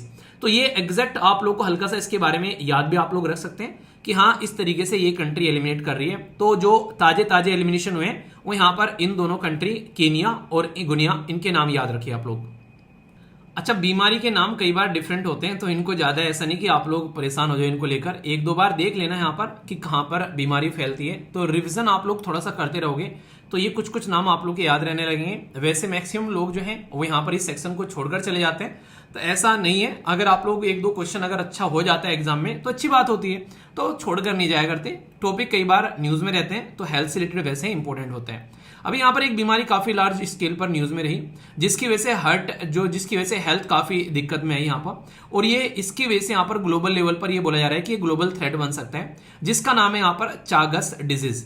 तो चागस डिजीज, या आप लोग यहाँ पर इसको एक नाम से और पुकारते हैं, जिसको अमेरिकन ट्रेपोनोसोमियसिस के नाम से भी जानते हैं। अमेरिकन ट्रेपोनोसोमियसिस या फिर चागस बोल दें तो एक ही बात है। तो अमेरिका से बात आ रही है तो आप लोग को नॉर्मली नॉर्थ अमेरिका के रीजन में आप लोग को देखने को मिलेगी। जैसे आप लोग को ये अपनी कंट्री होगी, यहाँ पर ये साउथ अमेरिका है, ये आप लोग को नॉर्थ अमेरिका देखने को मिलेगा। और इसमें भी यूनाइटेड स्टेट ऑफ अमेरिका में काफी लार्ज स्केल पर यह बीमारी जो है फैलती हुई नजर आती है। ये एक तरीके का जो बीमारी फैलाने वाला जो प्राणी है उसको बोलते हैं यहाँ पर बेसिकली ट्राइपोनोसोमा क्रूजी। तो यहाँ पर इसको टीसी, जिसने टीसी कटवाते हैं या टिकट कलेक्टर आप लोग बोलते हैं, तो ऐसे आप लोग नाम याद रखें ना यहाँ पर। तो अमेरिका के अंदर में टिकट कलेक्ट करवा के जाना है भाई साहब, टिकट कटा के, ठीक है, वरना तो ट्रम्प भगा देंगे वहां से। तो यहाँ पर अगर बात करें आप लोग यहाँ पर एनटीडी, यहाँ पर नेग्लेक्टेड ट्रॉपिकल जो डिजीज की कैटेगरी में इसको लिस्टेड कर दिया गया है WHO के द्वारा। यानी कि एक ऐसी बीमारी जो कि फैल तो रही है पर लोग इसके बारे में बातें नहीं कर रहे। तो यहाँ पर हम लोगों ने बातें करी, अब आगे इसके बारे में डिस्कशन किया जाएगा। इसको फैलाने वाला जो जीव है उसको यहाँ पर किसिंग बग्स बोलते हैं, यानी कि वो किस कर लेता है। किस करना मतलब चुम्मी चाटी नहीं करता है, काटता है बेसिकली। तो इसके काटने को किस बोलते हैं यहाँ पर। तो यहाँ पर ये जो किसिंग बग्स है यहाँ पर, इसको नॉर्मली ट्राइटोमाइन्स के नाम से भी जानते हैं, ट्राइटोमाइन बग्स या कीड़ा। तो ये पर्टिकुलर आप लोगों को देखने को मिलते हैं, जो कि यहाँ पर ब्लड फ्यूजन के थ्रू आप लोग नॉर्मली अगर बात करें जो फैलती है, ऑर्गन ट्रांसप्लांट या फिर और कई रीजन के थ्रू यहाँ पर फैलती हुई नजर आती है, और सिम्टम्स भी काफी बाद में दिखते हैं। तो लैटिन अमेरिका खासकर रूरल एरिया में और यूएसए, यूरोप, एशिया में काफी लार्ज स्केल पर फैल रही है, और जो माइग्रेंट लोग हैं उनकी वजह से तो फैलती है। दवाइयां क्या क्या है ये याद नहीं रखना है, क्योंकि दवाइयों के नाम कोई नहीं पूछेगा। बस यहाँ पर रीजन नाम याद रखना, किसिंग बग्स बोले जाते हैं यहाँ पर। ये फिलहाल NTD यानी कि नेग्लेक्टेड ट्रोपिक्स जो डिजीज है उसमें इस कैटेगरी में इसको डाल दिए। जो ट्रोपिक ऑफ कैंसर और ट्रोपिक ऑफ कैप्रिकॉर्न होते हैं तो उसके रीजन में पाई जाने वाली बीमारी खासकर जो नेग्लेक्टेड रहती है, तो ये नाम यहाँ पर कई बार दे दिया जाता है। तो ये इंटरेस्टिंग इंपॉर्टेंट है यहाँ पर, तो कल को पूछे इसके बारे में तो ध्यान रखना। और यहाँ पर ये है वो जादुई किसिंग कीड़ा जो कि आप लोगों को किस करता हुआ नजर आता है, तो इसके चलते आप लोग समझ सकते हैं, ठीक है। तो बीमारी कहाँ है, क्या फैल रही है, किसकी वजह से फैल रही है, तो ये कुछ बेसिक बातें किस रीजन में फैल रही है, तो एटलीस्ट आप लोग अंदाजा लगा सकते हैं। इसके बारे में ज्यादा डिटेल में नहीं जाऊंगा, बस एक आइडिया आप लोगों को दूंगा। यहाँ पर दुनिया में सबसे अमीर लोगों की जब लिस्ट आती है तो उसमें एक इंसान जेफ बेजोस आप लोगों को देखने को मिलता है। ये जो है किस पर्टिकुलर कंपनी के मालिक हैं ये आप लोग बताइए। कई बार आप लोग ऑनलाइन सामान खरीदते हैं, उनमें से कोई एक कंपनी के मालिक है यहाँ पर ये। तो यहाँ पर इनकी माताजी की डेथ हुई थी, तो यहाँ पर उस टाइम पर एक बीमारी बहुत ज्यादा न्यूज में आई थी। भाई इतना अमीर आदमी अपनी माँ की बीमारी को ठीक नहीं कर पाया, क्योंकि उस बीमारी का कोई क्योर नहीं है, इलाज नहीं है यहाँ पर। वरना पैसा तो इतना कि भाई साहब ये किसी भी डॉक्टर को खरीद ले, कितना भी इलाज करवा ले, कहीं पर भी उसको ले जाकर एक तरीके से। तो ये आज की डेट में ये माना जा रहा है कि जो बीमारी होती है एक बोलते हैं डेमेंशिया और आप लोग बोलते हैं एल्जाइमर यहाँ पर। तो यहाँ पर ये जो जिसको बोलते हैं यहाँ पर basically Louis body dementia, LBD बोलते हैं यहाँ पर। ये second most common type of progressive dementia की बीमारी है, जो कि यहाँ पर आफ्टर अल्जाइमर आप लोगों को देखने को मिलती है। यहाँ पर नॉर्मली जब हम लोग बात करते हैं डेमेंशिया के बारे में, अल्जाइमर के बारे में, तो ये याददाश्त से रिलेटेड बीमारी आप लोगों को नॉर्मली देखने को मिलती है। इंसान जो है चीजों को भूलते हुए नजर आते हैं यहाँ पर, जैसे जैसे एज बढ़ती है यहाँ पर नजर आती है। तो ये जो पर्टिकुलर सिस्टम आप लोगों को यहाँ पर देखने को मिलता है, तो इसके चलते यहाँ पर ये रहता है कि कुछ ऐसी बीमारी है दुनिया में जिसको बस आप लोग जान सकते हैं, जिसके बारे में सुन सकते हैं, और यहाँ पर उसका इलाज नहीं करवा सकते, बस उसकी रोकथाम कर सकते हैं। आप लोगों ने कहावत सुनी होगी ना, बोलते हैं prevention is better than cure. तो ऐसी बीमारियों के लिए वो शब्द जो है वो इस्तेमाल होता है, जहां पर ये रहता है कि भाई बीमारी का इलाज तो तुम कर नहीं पाओगे यहाँ पर हाँ ये है कि जब तक इलाज नहीं हो पाता है तब तक आप लोग बस इतना कर सकते हैं कि भाई इस बीमारी को आप लोग रोकथाम कर लो। यहाँ पर जैसे एड्स एक ऐसी बीमारी यहाँ पर अगर किसी इंसान को हो जाती है तो यहाँ पर वो रोकथाम ही उसकी कर पाता है, उसको यहाँ पर इलाज नहीं है। तो यहाँ पर ये वायरल इन्फेक्शन होते हैं, तो इसके चक्कर में यहाँ पर कई बार लोग जो हैं पूरी जिंदगी दवाई खाते हुए नजर आते हैं, इसलिए कहते हैं prevention is better than cure यहाँ पर, ठीक है। तो जो डिमेंशिया है ये एक जनरल टर्म होती है जिसमें मेमोरी लॉस होता है, यहाँ पर थिंकिंग जो है वो इंसान जल्दी से चीजों को सोच नहीं पाते हैं। और जो अल्जाइमर है यहाँ पर एक ये इसको बेसिकली डिजीज स्पेसिफिक होती है, जो यहाँ पर नॉर्मली जिसको प्रोग्रेसिव ब्रेन डिजीज के नाम से जानते हैं यहाँ पर, ठीक है। तो ये स्पेसिफिक कैटेगरी में होती है। अल्जाइमर एक जनरल टर्म मतलब एल्जाइमर को स्पेसिफिक बोलोगे आप लोग यहां पर, और जो डेमेंशिया है इसके लिए आप लोग बोलोगे जनरल टर्म होती है। जैसे नॉर्मली बजट बोल देते हैं, तो बजट क्या हो गया यहां पर, बजट हो गया एक जनरल टर्म यहां पर, तो डेमेंशिया एक जनरल टर्म हो गया, पर लेकिन जो एल्जाइमर हो गया एनुअल फाइनेंशियल स्टेटमेंट, बिल्कुल उसके बारे में बात करें भाई, ये चीज है यहां पर, ये ऐसे आप लोग यहां पर कनेक्ट कर सकते हैं। तो ये आज की डेट में अगर बात करें तो कोज होती है एबनॉर्मल जो प्रोटीन डिपॉजिट हो जाता है, जिसको यहां पर एक वर्ड यूज करते हैं, ये बोलते हैं अल्फा सिन्यूकल्स, ठीक है। तो ये यहां पर आप लोगों को देखने को मिलता है, तो ब्रेन के अंदर में ये डिपॉजिट होने स्टार्ट हो जाते हैं, और जिसकी वजह से यहां पर न्यूरोलॉजिकल जो डिसऑर्डर है वो आप लोगों को देखने को मिलते हैं, जिसको बेसिकली न्यूरो डिजनरेटिव ये डिसऑर्डर बोल देते हैं, ठीक है। तो एग्जैक्ट कोज क्या है वो नहीं पता है यहां पर लेकिन कई बार इसको पार्किंसंस डिजीज के साथ भी कनेक्ट करते हैं। पार्किंसन डिजीज आप लोगों ने नॉर्मली इसके बारे में भी सुना होगा हल्का फुल्का सा, जब बुजुर्ग हो जाते हैं तो आप लोगों को देखने को मिलता है कि इंसान का शरीर जो है वो उसके कंट्रोल में नहीं रहता है, और यहां पर कुछ भी चम्मच वगैरह अगर पकड़ते हैं या कुछ भी ऐसा कुछ होता है तो इंसान हिलता हुआ नजर आता है यहां पर, तो उसके मूवमेंट इफेक्ट होते हुए नजर आते हैं यहां पर। तो आप लोगों ने कई बार ऐसे बुजुर्ग को देखा होगा, तो पार्किंसन डिजीज आप लोगों को यहां पर देखने को मिलती है। तो ये चीज समझ सकते हैं, जैसे जैसे उम्र बढ़ती है तो ये बीमारी आप लोगों को यहां पर नजर आती है शरीर के अंदर में। तो ये कुछ बेसिक बातें हैं, अगर कल को चलकर कोई पूछे तो कई सारी बातें मैंने बता दी आप लोगों को, डेमेंशिया क्या है, अल्जाइमर क्या है, पार्किंसन क्या है, तो ये टर्मिनोलॉजी एटलीस्ट आप लोगों को यहां पर पता होना चाहिए अगर कल को कोई क्वेश्चन पूछे यहां पर। तो इसलिए मैंने थोड़ा सा डिटेल में डिस्कस कर दिया, पर हाँ ये है कि आप लोगों को कुछ टर्मिनोलॉजी तो कम से कम पता होना चाहिए, भले ही उसके डिटेल में डॉक्टरी नहीं करनी है, पर बीमारियों का आइडिया थोड़ा सा यहां पर होना चाहिए। तो यहां पर कल को आप लोगों से बोले कि अल्जाइमर और डेमेंशिया में क्या फर्क आप लोगों को नॉर्मली देखने को मिलता है, जिसको ली बॉडी डेमेंशिया बोलते हैं यहां पर। तो women have the higher chance of developing, यहां पर ये मेल के अंदर में ज्यादा देखने को मिलते हैं नॉर्मली देखा जाए। मीडियम सर्वाइवल एज जो है 84, यहां पर 79। कोज यहां पर नॉर्मली एग्जैक्टली तो नॉर्मली कोज यहां पर बता नहीं पाते हैं, पर हाँ ये है कि बीमारी उम्र के साथ में आप लोगों को बढ़ती नजर आती है। तो ये कुछ बेसिक बातें, हालांकि ये कुछ ज्यादा इंपॉर्टेंट नहीं है, पर हल्का सा ध्यान रखना। तो जैसा आप लोग अभी अपनी उम्र में, इस उम्र में अपना ध्यान रखोगे बॉडी का, उतना ही ज्यादा फायदेमंद होगी फ्यूचर के लिए। कई बार जब हम लोगों को कोई बीमारी हो जाती है, बुखार वगैरह कुछ भी, तो कई बार डॉक्टर के चक्कर काटते हैं, तो पेपर लेकर घूमते रहते हैं, ठीक है भाई साहब ये पेपर रहेगा, इस पेपर पे वो दवाई लिख दी यहां पर। तो अगर हम लोग सारी चीजें ऑनलाइन रखें तो कैसा रहेगा, तो यहां पर ई श्रुति क्लिनिक आप लोगों को यहां पर देखने को मिलेगा। तो ये काफी अच्छा इंपॉर्टेंट इनिशिएटिव आप लोग यहां पर बोल सकते हैं। देखो कोई भी जब स्टार्टिंग की जाती है किसी चीज को, तो स्टार्टिंग में लोगों को उसके बारे में पता नहीं रहता है। आप ऐसे कितने ऐसे लोग हैं जो आज के डेट में फोन के अंदर में अपने डॉक्यूमेंट रखते हैं, और जो आज की डेट में कई सारे डॉक्यूमेंट आप लोग ऑनलाइन भी उनको एक्सेस कर पाते हैं यहाँ पर। तो ऐसे ही सिस्टम आप लोगों को देखने को मिलते हैं, तो ये कहीं ना कहीं आप लोगों को यहाँ पर नजर आएगा। तो यहाँ पर आप लोगों को यहाँ पर देखने को मिलेगा ई श्रुतु, तो यहाँ पर ये श्रुत बोल सकते हैं, बेसिकली आप लोग श्रुत बोलेंगे इसको, ठीक है, श्रुत नहीं श्रुत। तो ई श्रुत क्लिनिक है यहाँ पर, ये एक इनिशिएटिव है डिजिटल हेल्थ इनिशिएटिव के अंडर में, जिसमें आयुष्मान भारत डिजिटल जो मिशन था उसके अंदर में यहाँ पर आप लोग को सारी इंफॉर्मेशन ऑनलाइन रख सकते हैं। Paperless digital health care management system provide कराया जाएगा, और ये डेवलप किया गया सीडैक पुणे के द्वारा। इसको बोलते हैं centre for development of advance computing. Maximum government से रिलेटेड जो भी इनिशिएटिव्स होते हैं, कुछ डेवलपमेंट किए जाते हैं, एप्लीकेशन वगैरह इन सब चीजों से रिलेटेड, तो ये काफी ज्यादा न्यूज में उस टाइम पर आप लोगों को देखने को मिलता है। तो इसलिए इसके बारे में एटलीस्ट इतना आप लोग जरूर ध्यान रखिएगा। यहां पर ये पर्टिकुलर स्टैंडर्डाइज और डिजिटाइज इलेक्ट्रॉनिक हेल्थ रिकॉर्ड रखिएगा। यहाँ पर पेशेंट रजिस्टर करेंगे यहाँ पर ओपीडी क्लिनिक के थ्रू यहाँ पर, और यहाँ पर इंटरऑपरेबिलिटी है अक्रॉस द हेल्थ फैसिलिटी, यानी कि ऐसा नहीं कि बस एक सेक्शन में हो गया तो भाई एक में, एक तरीके की आईडी बन जाएगी जिसमें आप लोग की डिटेल रहेगी, कोई भी डॉक्टर एक्सेस करके आसानी से प्रॉब्लम का सोल्यूशन निकालते हुए यहाँ पर नजर आ सकते हैं। तो ये इंपॉर्टेंट है, हल्का सा आइडिया के बारे में आप लोग रख सकते हैं। नेपाल आप लोगों को पता बहुत ज्यादा न्यूज में रहा था रिसेंटली अभी यहाँ पर, तो नेपाल के बारे में आप लोगों से क्वेश्चन भी पूछे जा सकते हैं यहाँ पर कि नेपाल ने डिक्लेयर किया रुबेला फ्री। तो डब्ल्यूएचओ ने यहाँ पर बोला कि नेपाल ने अपने देश में से रुबेला हटा दिए। सबसे पहले तो ये रुबेला होता क्या है, आप लोग नॉर्मली शरीर के ऊपर कई बार रेसेस देखते हैं यहाँ पर, तो ये शरीर के ऊपर में रेड रेड चिट्टे चिट्टे टाइप के हो जाते हैं, उसको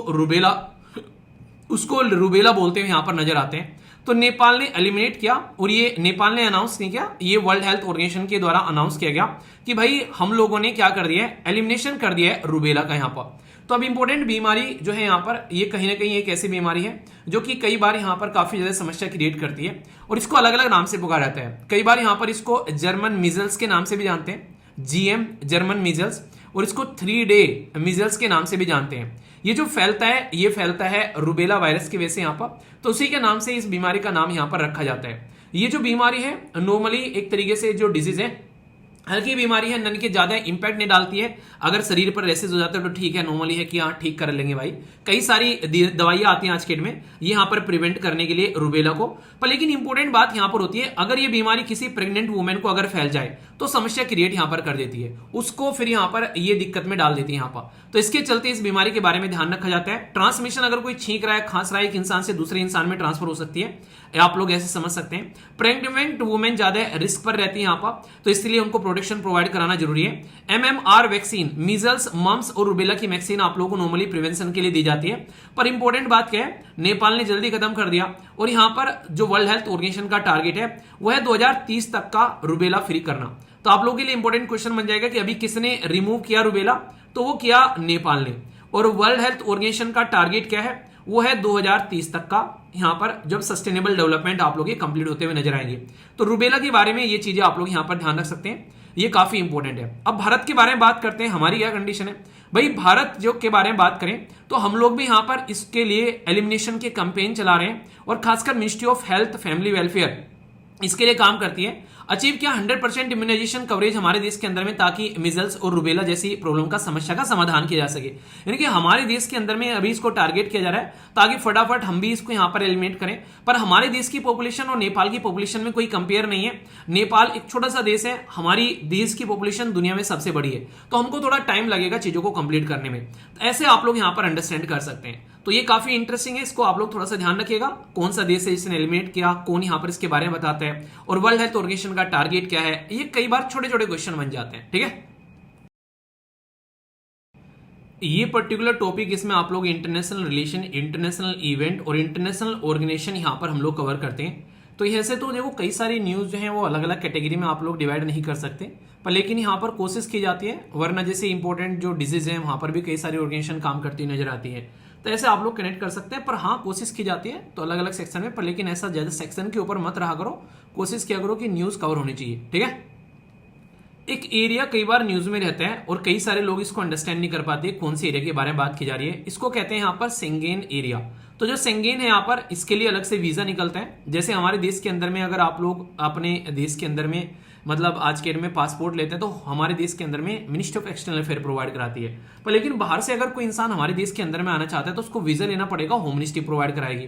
ऐसे ही यहाँ पर एक एरिया है सेंगेन एरिया, जिसमें 27 यूरोपियन कंट्री आप लोगों को देखने को मिलती है। ये पर्टिकुलर अगर बात करें, कई सारे एरिया नॉर्वे, स्विट्जरलैंड, आइसलैंड, लिंचिस्तान, ये भी आप लोगों को देखने को मिलेगा, ये भी यहाँ पर इसके अंदर में इंक्लूड किए जाते हैं। तो ये मिलकर एक एरिया बन जाता है जिसको सेंगेन एरिया बोलते हैं यहाँ पर। तो यहाँ पर इसका वीजा ले लो और फिर सारे देशों में घूमते फिरो, यहाँ पर अलग अलग वीजा लेने की जरूरत नहीं है।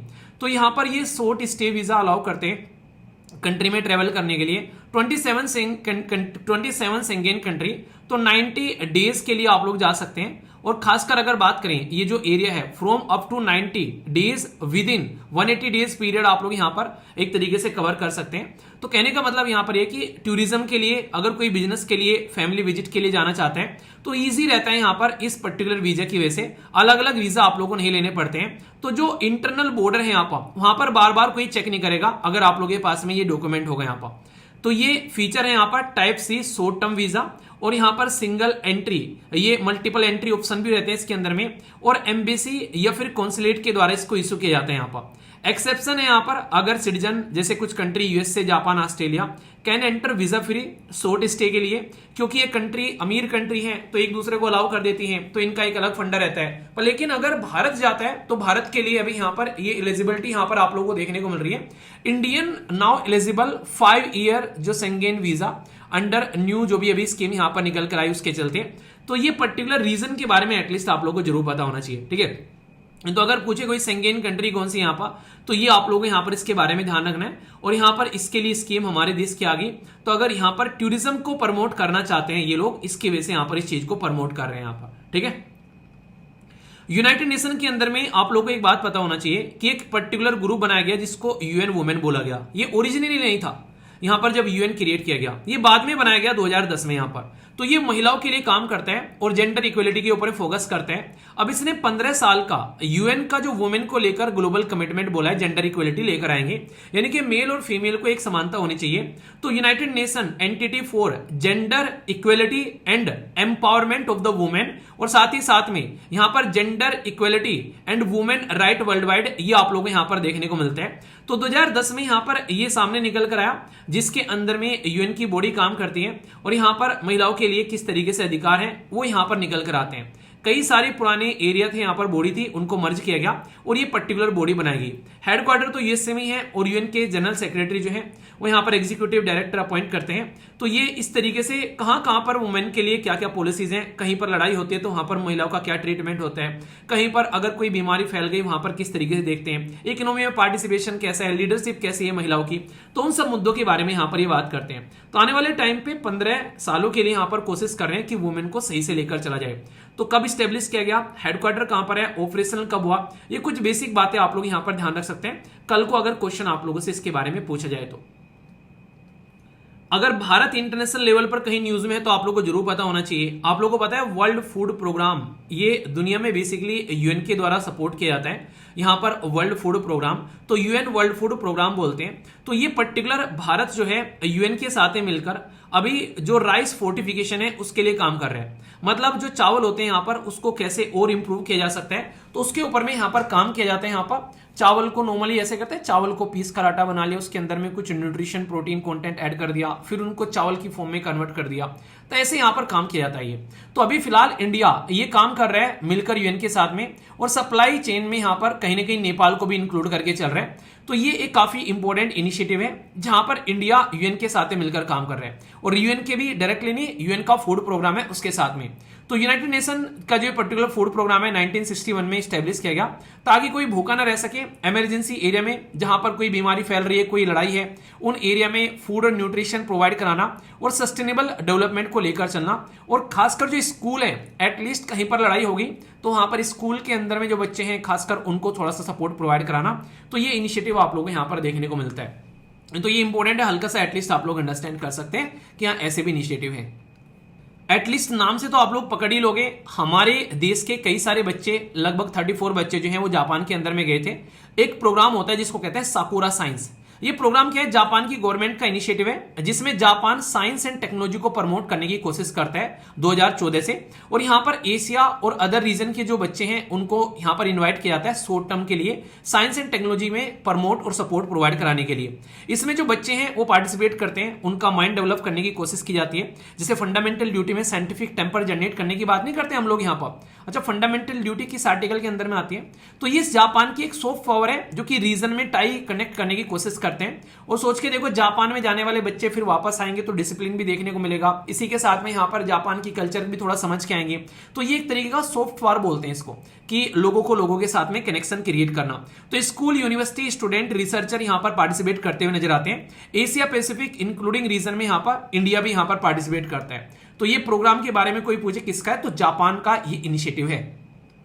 बहुत सारी कंट्री ऐसी हैं जो कि लैंड लॉक है यहाँ पर, जैसे कि उसके आसपास में कोई समुद्र का कनेक्शन देखने को ही नहीं मिलता है, तो इनको लैंड लॉक कंट्री बोलते हैं यहाँ पर। जैसे अगर दुनिया में आप लोग देखोगे, ये वाली कंट्री होगी यहाँ पर, ये कंट्री होगी अफ्रीका कॉन्टिनेंट के अंदर में कंट्री, यहाँ पर कंट्री।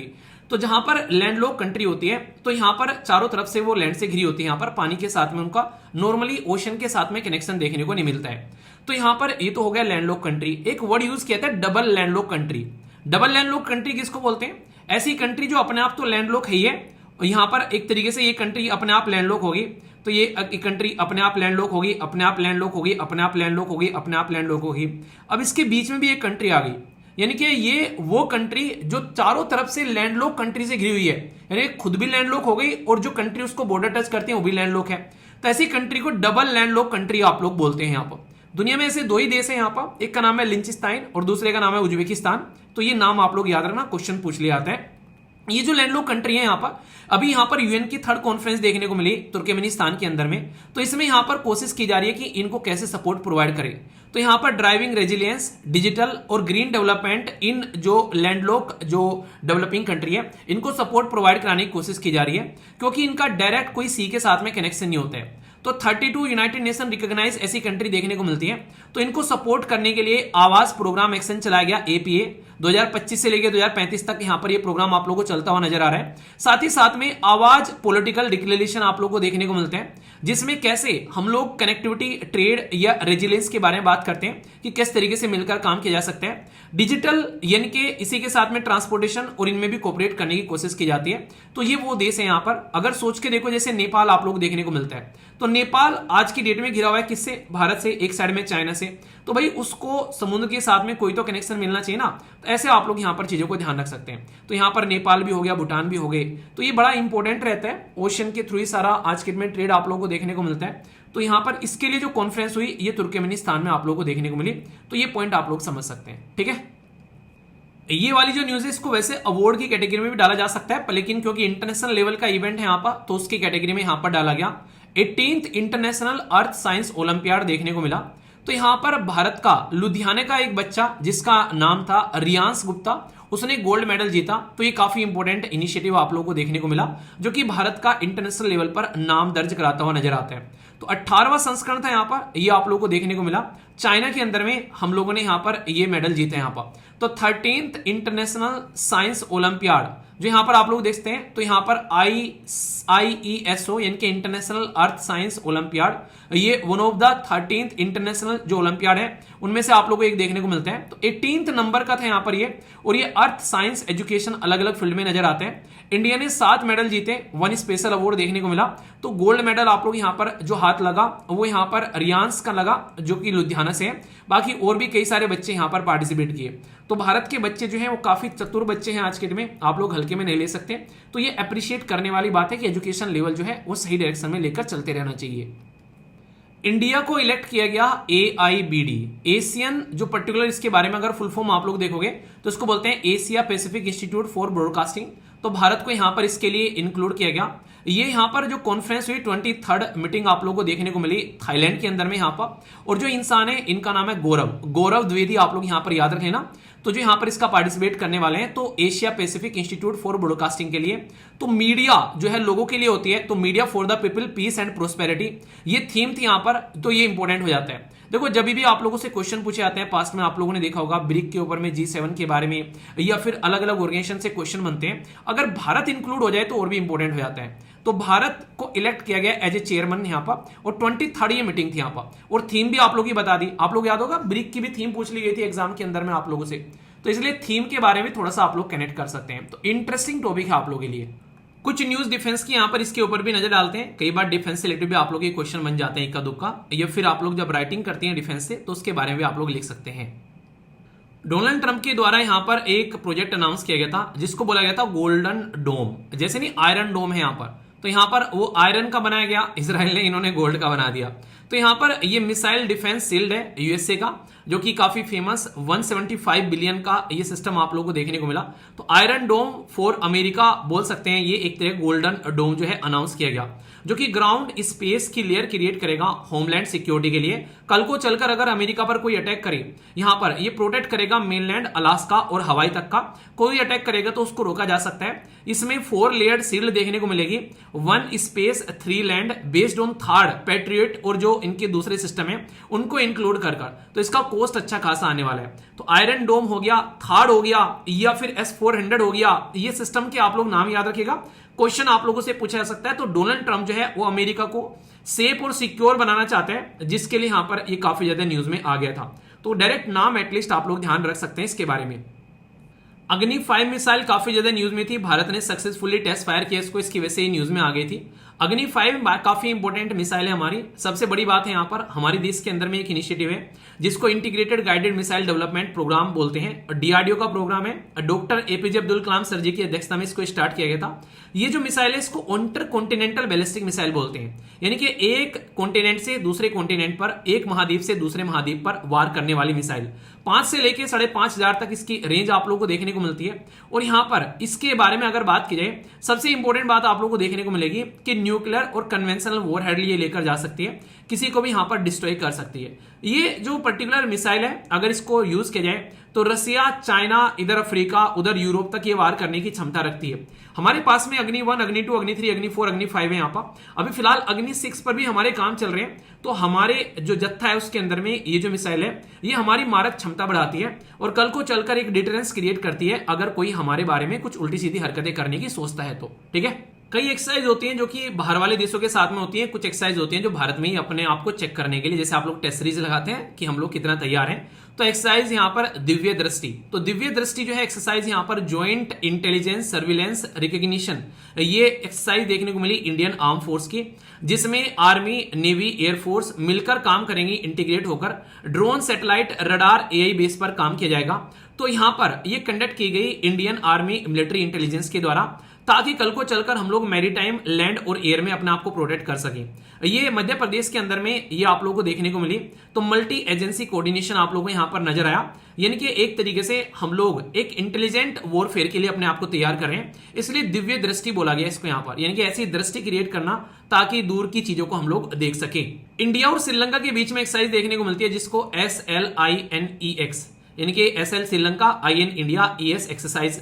तो यहां पर ये बायलैटरल एक्सरसाइज है, दोनों के बीच में 2005 में स्टार्ट की गई थी। इंडियन ओशन रीजन में कैसे चीजों को प्रोटेक्ट कर सकते हैं उसके ऊपर में ये आप लोगों को देखने को मिलती है। तो दो फेज में होती है, एक बार तट में और दूसरा ओशन के अंदर जाकर यहाँ पर। तो ये पॉइंट आप लोग यहाँ पर समझ सकते हैं। तो कई बार क्वेश्चन पूछ ले जाते हैं किसी देश के बारे में, तो एटलीस्ट थोड़ा सा आइडिया आप लोग माइंड में जरूर रखिएगा। एक एक्सरसाइज है जिसका नाम है मैत्री एक्सरसाइज, ये इंडिया और थाईलैंड के बीच में आप लोगों को देखने को मिलती है। काफी इंपॉर्टेंट एक्सरसाइज है यहाँ पर, जो कि यहाँ पर इसका 14th एडिशन आप लोगों को यहाँ पर देखने को मिला। तो ये जो पर्टिकुलर एक्सरसाइज है यहाँ पर इंडिया आर्मी और शायद साथ में रॉयल जो थाई आर्मी है उनके बीच में आप लोगों को नजर आती है। तो दोनों मिलकर एक दूसरे के साथ में काम करते हैं। 2006 से इसको स्टार्ट किया गया था यहाँ पर। तो यहाँ पर कोशिश ये रहती है कैसे हम लोग एक दूसरे के साथ में ज्यादा बेहतरीन तरीके से कोऑर्डिनेट कर सकते हैं। ठीक है, तो ये काफी इंटरेस्टिंग एक्सरसाइज है यहाँ पर। ये कहां पर देखने को मिली आप लोगों को? मेघालय में उमिराव एरिया है, वहां पर आप लोगों को ये एक्सरसाइज नजर आई। तो ये था टोटल पर्टिकुलर वीडियो। कैसा लगा ये पर्टिकुलर वीडियो, और अच्छे से इसको एंजॉय करते रहिए, अपना फीडबैक जरूर दिया करो। अगर आप लोग सीरियसली किसी भी एग्जाम की तैयारी कर रहे हैं तो SLV एप्लीकेशन डाउनलोड कर लेना, वहां पर आप लोगों को वीकली फ्री टेस्ट सीरीज भी देखने को मिलती है हर संडे में, और साथ में आप लोगों को काफी कुछ और भी आप लोगों को देखने को मिल जाता है। यूपीएससी, स्टेट, PCS से किसी दूसरे एग्जाम EPFO की तैयारी कर रहे हैं तो एप्लीकेशन जरूर डाउनलोड करना, और वहां पर और आप लोग पुराने क्वेश्चन पेपर भी डाउनलोड कर सकते हैं। तो कैसा लगा लेक्चर, फीडबैक जरूर देना। और ये PDF आप लोग टेलीग्राम पर भी मिल जाएगी, और आप लोग को ये PDF जो है एप्लीकेशन पर भी मिल जाएगी।